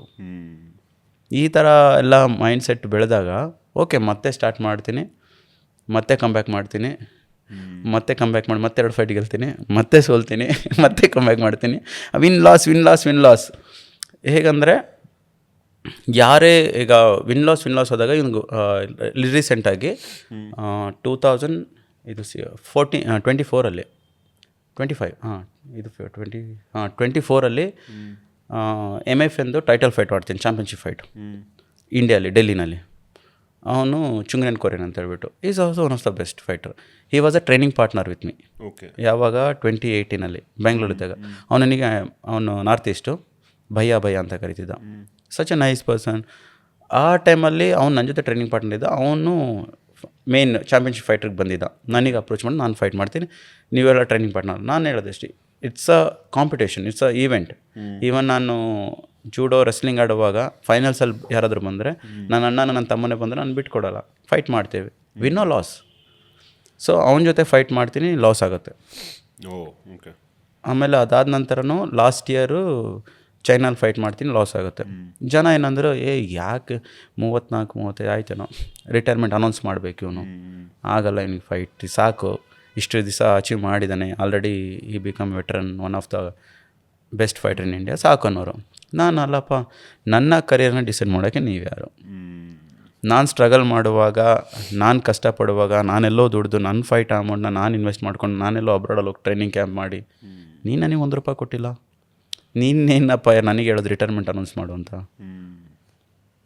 ಸೊ ಆ ಥರ ಇದ್ದಾಗ ಮತ್ತೆ ನಾನು ಕಮ್ಬ್ಯಾಕ್ ಮಾಡ್ತೀನಿ ಅಂದ್ಬಿಟ್ಟು ಈಗ ಲಾಸ್ಟ್ ಫೈಟು ಅಜರ್ಬೈಜಾನ್ ಜೊತೆ ಇತ್ತು, ಕಮ್ಬ್ಯಾಕ್ ಮಾಡಿದೆ. ಈಗ ಎಲ್ಲರಿಗೂ ಅದೊಂದು ಆನ್ಸರು. ಬಟ್ ಅದೇ ಎಲ್ಲ ರೀತಿಯಲ್ಲೂ ಯೋಚನೆ ಮಾಡಿದಾಗ ಎಷ್ಟು ಪಾಸಿಟಿವ್ ಆಗಿ ಒಂದು ಮೈಂಡ್ಸೆಟ್ಟು, ಗೆದ್ದಾಗ ಕುಗ್ದೆ ಹೀಗಿದೆ, ಸೋತಾಗ ಕುಗ್ದೆ, ಒಂದೇ ಕಾನ್ಸ್ಟೆಂಟ್ ಮೈಂಡು. ನಾನು ನನ್ನ ಗೋಲ್ನ ರೀಚ್ ಮಾಡಿದ್ದೀನ ಅನ್ನೋದು ತುಂಬ ಇಂಪಾರ್ಟೆಂಟ್. ಅದೇ ಹೇಳ್ತಾರಲ್ಲ, ಬಿದ್ದಾಗ ಆಳಿಗೊಂದು ಏಟಂತೆ, ಗೆದ್ದಾಗ ಒಬ್ಬ ಚಪ್ಪಲ್ ಹೊಡೆಯೋಕೆ ಒಬ್ಬನು ಸಿಗಲ್ಲಂತೆ ಅಂತ. ಸೊ ಹಾಗಾಗಿ ಅದನ್ನು ನೀವು ಹೇಗೆ ಕ್ಯಾರಿ ಮಾಡ್ತೀರ ಅನ್ನೋದು. Right brother. ಇಂಡಿಯಾದಲ್ಲಿ ಇವಾಗ MMA ಕಲ್ಚರ್ ಬಿಲ್ಡ್ ಆಗ್ತಾ ಇದೆ ಅಲ್ವಾ? ಸೊ ಇದಕ್ಕೆ ಸ್ಕೋಪ್ ಹೇಗಿದೆ ಬ್ರದರ್ ಫ್ಯೂಚರಲ್ಲಿ? ಈಗ ಆಸ್ಪೈರ್ ಆಗ್ತಿರೋ ಅಥ್ಲೀಟಿಗೆ ಗೌರ್ಮೆಂಟ್ ಕಡೆಯಿಂದ ಏನಾದರೂ ಸಪೋರ್ಟ್ ಇದೆಯಾ, ಅಥವಾ ಬರೋಂಥ ಬ್ರ್ಯಾಂಡ್ ಸ್ಪಾನ್ಸರ್ಶಿಪ್ ಜಾಸ್ತಿ ಆಗ್ಬೋದಾ? ಎನಿವನ್ ಈಗ ಅದನ್ನು ಕರಿಯರಾಗಿ ತೊಗೊಬೋದಾ? ಏನನ್ಸುತ್ತೆ? ಗೌರ್ಮೆಂಟಿಂದ ಏನು ಸಪೋರ್ಟ್ ಇಲ್ಲ ಇದು, ಯಾಕಂದರೆ ಇದು ನಾನ್ ಒಲಿಂಪಿಕ್ ಸ್ಪೋರ್ಟ್. ಈ ರೀಸೆಂಟಾಗಿ ಬ್ರೇವ್ನವರು ಮೋಸ್ಟ್ ಪ್ರಾಬಬ್ಲಿ ನೆಕ್ಸ್ಟ್ ಇಯರ್ ಬಿಗಿನಿಂಗಲ್ಲಿ ಲೀಗ್ ಸ್ಟಾರ್ಟ್ ಮಾಡೋರಿದ್ದಾರೆ, ಬ್ರೇವ್ ಭಾರತ್ ಲೀಗ್ ಅಂತ. ಲೈಕ್ IPL ಮಾದರಿಯಲ್ಲೇ ಕಾನ್ಸೆಪ್ಟಲ್ಲೇ ಮಾಡೋಕ್ಕೆ ಪ್ಲ್ಯಾನ್ ಇದೆ. ಅದಕ್ಕೂ ಮುಂಚೆ ಲಾಸ್ಟ್ 1 ಮಂತ್ ಬ್ಯಾಕೇನೋ ಇವರು IPL ಫೌಂಡ್ರ್ ಇದ್ರಲ್ಲ ಲಲಿತ್ ಮೋದಿ, ಅವರು ಕೂಡ ಒಂದು ಪಾಡ್ಕಾಸ್ಟಲ್ಲಿ ಮೈಕಲ್ ವಾನ್ ಜೊತೆ ಪಾಡ್ಕಾಸ್ಟಲ್ಲಿ ಹೇಳ್ತಾಯಿದ್ರು, he is planning to start globally MMA league ಅಂತ ಇಂಡಿಯಾಲಿ. ಹಾಂ, ಅವ್ರು ಹೇಳುವಾಗ ಅದೇ ಹೇಳಿದ್ದು, like globally different cities like Delhi versus Paris, ಆ ಥರ ಮುಂಬೈ ವರ್ಸಸ್ ನ್ಯೂಯಾರ್ಕ್, ಈ ಥರ ಗ್ಲೋಬಲಿ ಲೀಗ್ ಸ್ಟಾರ್ಟ್ ಮಾಡೋ ಪ್ಲ್ಯಾನಲ್ಲಿ ಇದ್ದಾರಂತೆ.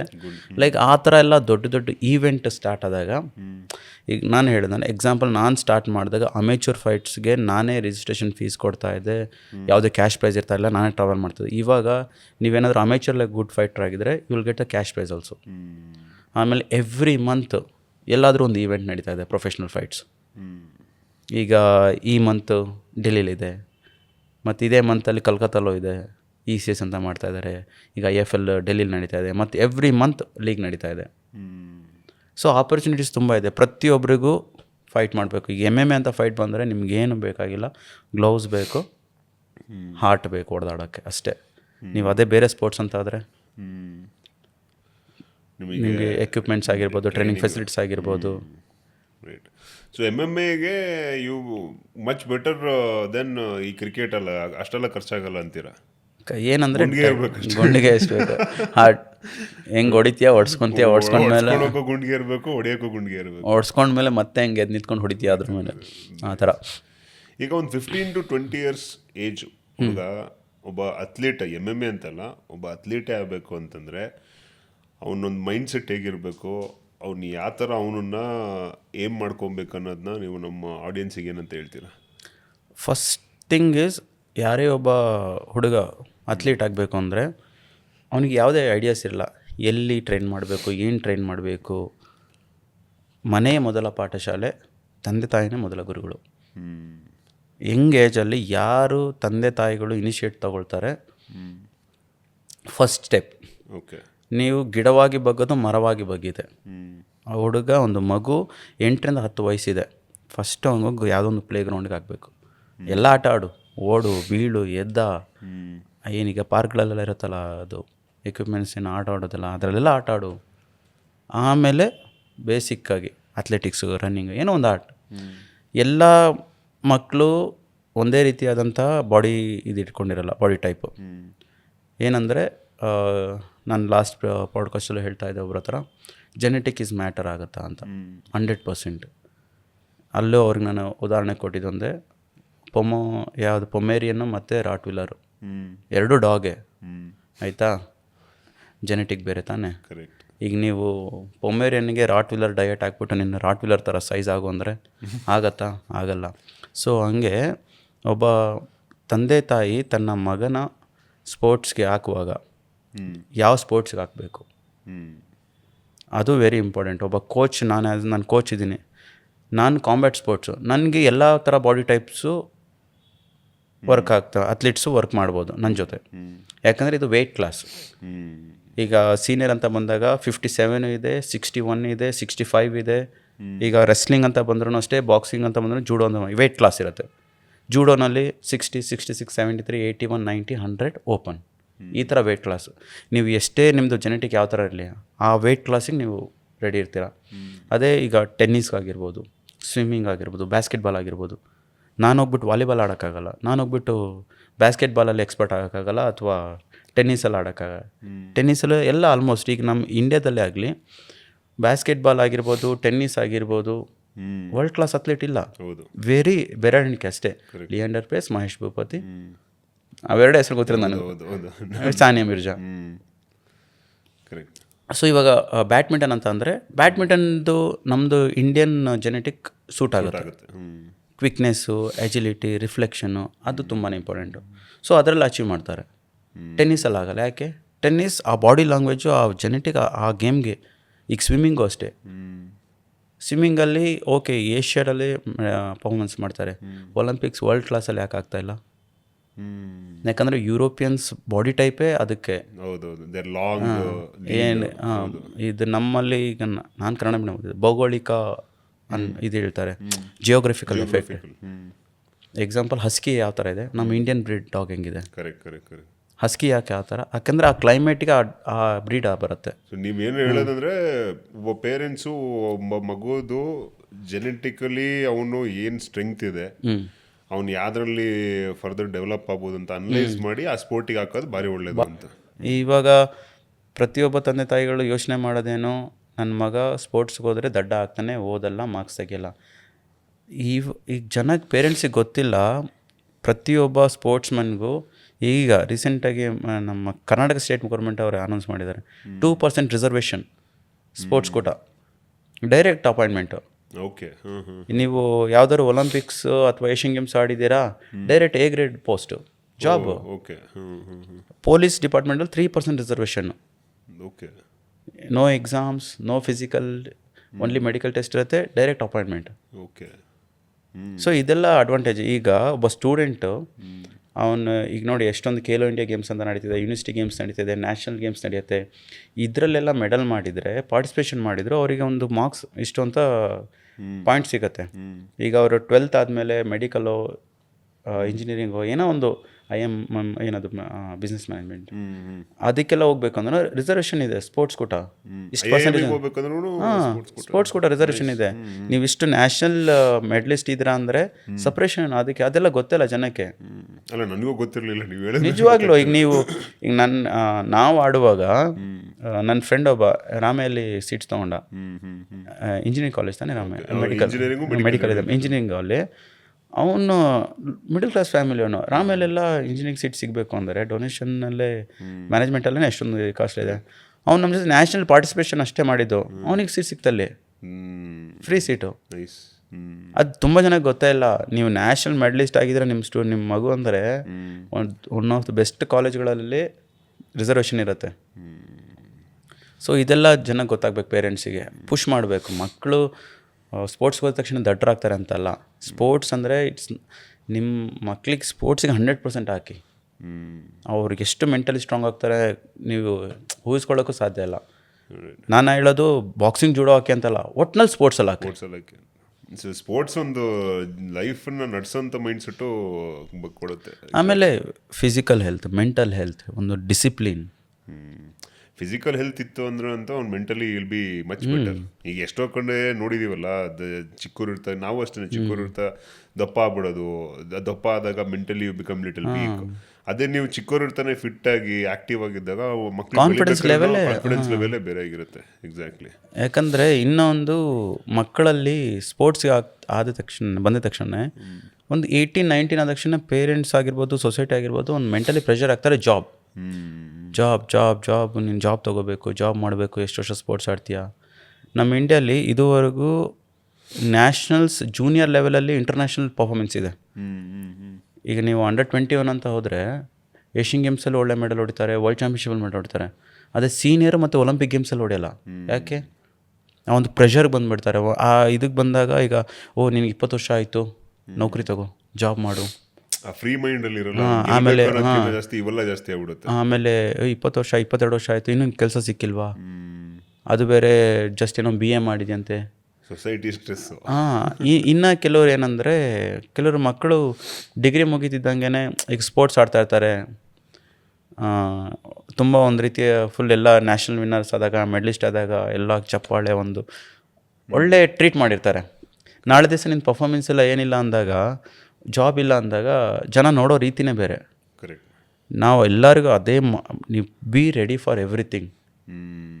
ಆಮೇಲೆ ನಿಮಗೆ ನೀವು ಸ್ಟ್ರಾಂಗ್ ಆಗಿರಬೇಕು. ನಿಮ್ಮನ್ನ ನೀವು ಹೇಗೆ ಅಕ್ಸೆಪ್ಟ್ ಮಾಡ್ತೀರಿ. ಇವತ್ತು ನಾನು ಅಕಾಡೆಮಿ ಸ್ಟಾರ್ಟ್ ಮಾಡಿದ್ದೀನಿ. ನನ್ನ ದಿನನಿತ್ಯಕ್ಕೆ ಏನು ಊಟಕ್ಕೆ ಎಲ್ಲ ಬಟ್ಟೆಗೆ ಬೇಕು, ನಾನು ಅರ್ನ್ ಮಾಡ್ತೀನಿ, ನಾನು ಖುಷಿಯಾಗಿದ್ದೀನಿ. ಕರೆಕ್ಟ್. ನಾಳೆ ದಿವಸ ನಿಮ್ಗೆ ಜಾಬ್ ಸಿಕ್ಕಿಲ್ಲ ಅಂದರೂ ನಾನು ಹೋಟೆಲಲ್ಲಿ ಹೋಗಿ ಪಾತ್ರೆನಲ್ಲಿ ತೊಳಿತೀನಿ, ನನ್ನ ಸ್ವಾಭಿಮಾನದಿಂದ ನಾನು ತೊಳಿತೀನಿ, ದುಡಿಮೆ ಮಾಡ್ತೀನಿ, ಒಂದು ಕಾನ್ಫಿಡೆನ್ಸ್ ಇರಬೇಕು, ಬಿಲೀಫು. ಈಗ ನಾನು ಬೇಡಪ್ಪ, ಇದು ನಮ್ಮಲ್ಲಿ ಯಾವಾಗ ಗೊತ್ತಾ ಜನ ಡಿಸಪಾಯಿಂಟ್ ಫೀಲ್ ಮಾಡೋದು. ಈಗ ನಾವಿಬ್ಬರು ಸ್ನೇಹಿತರು, ನೀವೇನೋ ಅಚೀವ್ ಮಾಡಿದ್ರಿ, ಒಳ್ಳೆ ಓದಿದ್ರಿ, ಒಳ್ಳೆ ಜಾಬ್ ಆಯಿತು, ಒಳ್ಳೆ ದುಡ್ಡು ಮಾಡಿದ್ರಿ, ಚೆನ್ನಾಗಿರ್ತೀರ. ನಾನು ಬರೀ ಸ್ಪೋರ್ಟ್ಸಲ್ಲೇ ಇದ್ದೀನಿ, ನನಗೆ ಆ ಸಕ್ಸಸ್ ಸಿಗಲಿಲ್ಲ. ಈಗ ನಾನೇನಾದರೂ ನಿಮ್ಮ ಜೊತೆ ಕಂಪ್ಯಾರಿಸನ್ ಮಾಡೋಕ್ಕೆ ಹೋದರೆ ನಾನು ಅಲ್ಲೇ ಆಯ್ತು, ನಂದು ಡಿಪ್ರೆಷನ್ಗೆ ಹೋಗ್ಬಿಡ್ತೀನಿ. ಇಲ್ಲ, ಬೇಡಪ್ಪ, ನಾನು ಪಟ್ಟಷ್ಟು, ನಾನು ಕಷ್ಟಪಟ್ಟಷ್ಟು ನನಗೆ ಸಕ್ಸಸ್ ಸಿಕ್ಕಿದೆ, ನನ್ನ ಏನಿದೆ ನಾನು ಅದ್ರಲ್ಲಿ ಖುಷಿಯಾಗಿರ್ತೀನಿ. ಒಬ್ಬೊಬ್ರು ಜೀವನದ ದಾರಿ ಒಬ್ಬೊಬ್ರು ಒಂದೊಂಥರ ಡಿಸೈನ್ ಆಗಿರುತ್ತೆ. ಅದನ್ನು ಕಂಪೇರ್, ಒಬ್ಬಂಗೆ 30 ಸಕ್ಸಸ್ ಸಿಗ್ಬೋದು, ಒಬ್ಬಂಗೆ 20 ಸಿಗ್ಬೋದು, ಒಬ್ಬಂಗೆ 40 ಸಿಗ್ಬೋದು. ಸೊ ಅಕ್ಸೆಪ್ಟೆನ್ಸ್ ಇರಬೇಕು. ನನಗಿದು ನನ್ನ ಲೈಫ್, ನಾನು ಮತ್ತೆ ಅದೇ ಹೇಳಿದ್ನಲ್ಲ, ರಿಗ್ರೆಷನ್ ಅನ್ನೋದು ಇರಬಾರ್ದು. ನಾನು 100% ಎಫರ್ಟ್ ಹಾಕಿದ್ದೀನಿ. ಈಗ ನನಗೆ ಆ ಸಕ್ಸಸ್ ಸಿಕ್ಕಿಲ್ಲ ಅಂದರೆ ನಾನು ಅಷ್ಟು 100% ಎಫರ್ಟ್ ಹಾಕಿದ್ದೀನಿ. ಈಗ ಏನೇ ಒಂದು ನಮ್ಮ ಜೀವನದಲ್ಲಿ ಸಿಗಬೇಕು ಅಂದರೆ ನಾವು ಅದಕ್ಕೆ ಅರ್ಹರಾಗಬೇಕು. ಅರ್ಹತೆ ಅನ್ನೋದು ಇರಬೇಕು. ಅರ್ಹತೆ ಹೇಗೆ ಸಿಗತ್ತೆ? ನಾನು ನ್ಯಾಷನಲ್ ಮೆಡಲ್ ಆಗೋ, ಒಂದು ಚಾಂಪಿಯನ್ ಆಗೋ ಅರ್ಹತೆ ಏನು? ಕಷ್ಟಪಡ್ತಿದ್ದೀನಾ, ಹಾರ್ಡ್ ವರ್ಕ್ ಮಾಡ್ತಾಯಿದ್ದೀನಾ, ಡಿಸಿಪ್ಲಿನ್ ಆಗಿದ್ದೀನಾ, ಕನ್ಸಿಸ್ಟೆನ್ಸಿ ಆಗಿದ್ದೀನಾ, ಇದೆಲ್ಲ ಇದರಿಂದ ನನಗೆ ಆ ಅರ್ಹತೆ ಸಿಗತ್ತೆ. ಫಸ್ಟು ಅರ್ಹತೆ, ಇಂಗ್ಲೀಷ್ನಲ್ಲಿ ಏನು ಹೇಳ್ತಾರೆ, ಅರ್ಹತೆಗೆ ಡಿಸರ್ವಿಂಗ್. ನಾನು ಡಿಸರ್ವ್ ಇದ್ದೀನ, ಆ ಡಿಸರ್ವಿಂಗ್ ಹಿಂಗೆ ಬೀಳುತ್ತೆ. ಇದೆಲ್ಲ ಇಂದ ನನಗೆ ಆ ಡಿಸರ್ವ್. ಈಗ ನಾನು ಕೋಟ್ಯಾಧಿಪತಿ ಆಗಬೇಕು, ಆ ಕೋಟ್ಯಾಧಿಪತಿ ಆಗಕ್ಕೆ ಅರ್ಹತೆ ಏನಿದೆ? ಬರೀ ಕೋಟ್ಯಾಧಿಪತಿ ಆಗಬೇಕು ಅಂತ ಬರೀ ಕೋಟಿನ ನೋಟಲ್ಲಿ ಇಡಿಸ್ತಾ ಇದ್ರೆ ಆಗ್ತಿರಲ್ಲ. 10 ರೂಪಾಯಿನ 10 ಸತಿ ಇಡಿಸಿದ್ರೆ ಕೋಟಿ ಆಗಲ್ಲ. ನಾನು ಕಷ್ಟಪಡಬೇಕು. ಏನು ಕಷ್ಟಪಡಬೇಕು? ಯಾವ ಥರ ನಾನು ಕಷ್ಟಪಡಬೇಕು? ನಾನು ಯಾವುದೋ ಒಂದು ಕೆಲಸ ಸ್ಟಾರ್ಟ್ ಮಾಡ್ತಿದ್ದೀನಿ ಅಂದರೆ, ಈಗ ನಾನು ಯಾವುದೋ ಹೋಟೆಲ್ ಬಿಸ್ನೆಸ್ ಸ್ಟಾರ್ಟ್ ಮಾಡ್ತಿದ್ದೀನಿ ಅಂದರೆ, ನಾನು 24/7 ಅಲ್ಲಿ ಕುತ್ಕೊತೀನಿ, ಗಲ್ಲ ಮೇಲೆ ಕುತ್ಕೊತೀನಿ, ಅಡುಗೆ ಹೇಗೆ ನಡೀತಾಯಿದೆ, ಸಪ್ಲೈ ಹೇಗೆ ನಡೀತಾ ಇದೆ, ಆ ಒಂದು ಬ್ರಾಂಚ್ನ 10 ಬ್ರಾಂಚ್ ಹೇಗೆ ಮಾಡಬೇಕು, hard work. But mind fix ಆಗಿರ್ಬೇಕು, ನಾನು ಹಾಗೇ ಆಗ್ತೀನಿ ಅಂತ. ಅವಾಗ ಅದು ನೀವು ಏನೇ ಎಫರ್ಟ್ ಹಾಕಿದ್ರೂ ಅದೇ ದಾರಿ ಕರ್ಕೊಂಡು ಹೋಗ್ಬಿಡುತ್ತೆ. ನಾನು ಕಷ್ಟಪಡೋದು ನಾನು ಪಡ್ತೀನಿ. ಯಾರು ನನಗೆ ಸಪೋರ್ಟ್ ಮಾಡ್ತಾರೆ ಕೊನೆವರೆಗೂ ಅವರಿಗೆ ಏನು ಹೇಳ್ತಾರೆ, ಋಣಿ ಆಗಿರ್ತೀನಿ ಅನ್ನೋ ಒಂದು ಮೈಂಡ್ ಸೆಟ್ ಇರಬೇಕು ಅಷ್ಟೇ. Right brother, thank you so much for coming. ಆಮೇಲೆ ಒಂದು ಮೋಸ್ಟ್ ಇನ್ಸ್ಪೈರಿಂಗ್ ಪಾಡ್ಕಾಸ್ಟ್ ಅಂತ ನನಗೂ ಕೂಡ, ಯಾಕಂದರೆ as in sports mind set, career ಹೇಗೆ ಬಿಲ್ಡ್ ಮಾಡ್ಬೋದು, ಆಮೇಲೆ ಎಷ್ಟೋ ವೀಕ್ಷಕರುಗಳಿಗೆ, ನಮ್ಮ ಕನ್ನಡಿಗರಿಗೆ ಎಷ್ಟೋ ಇದ್ರ ಬಗ್ಗೆ ಗೊತ್ತಿಲ್ಲ, ಅದನ್ನೆಲ್ಲ ತಿಳಿಸ್ಕೊಟ್ಟಿದ್ದೀರಾ. Thank you so much. Thank you.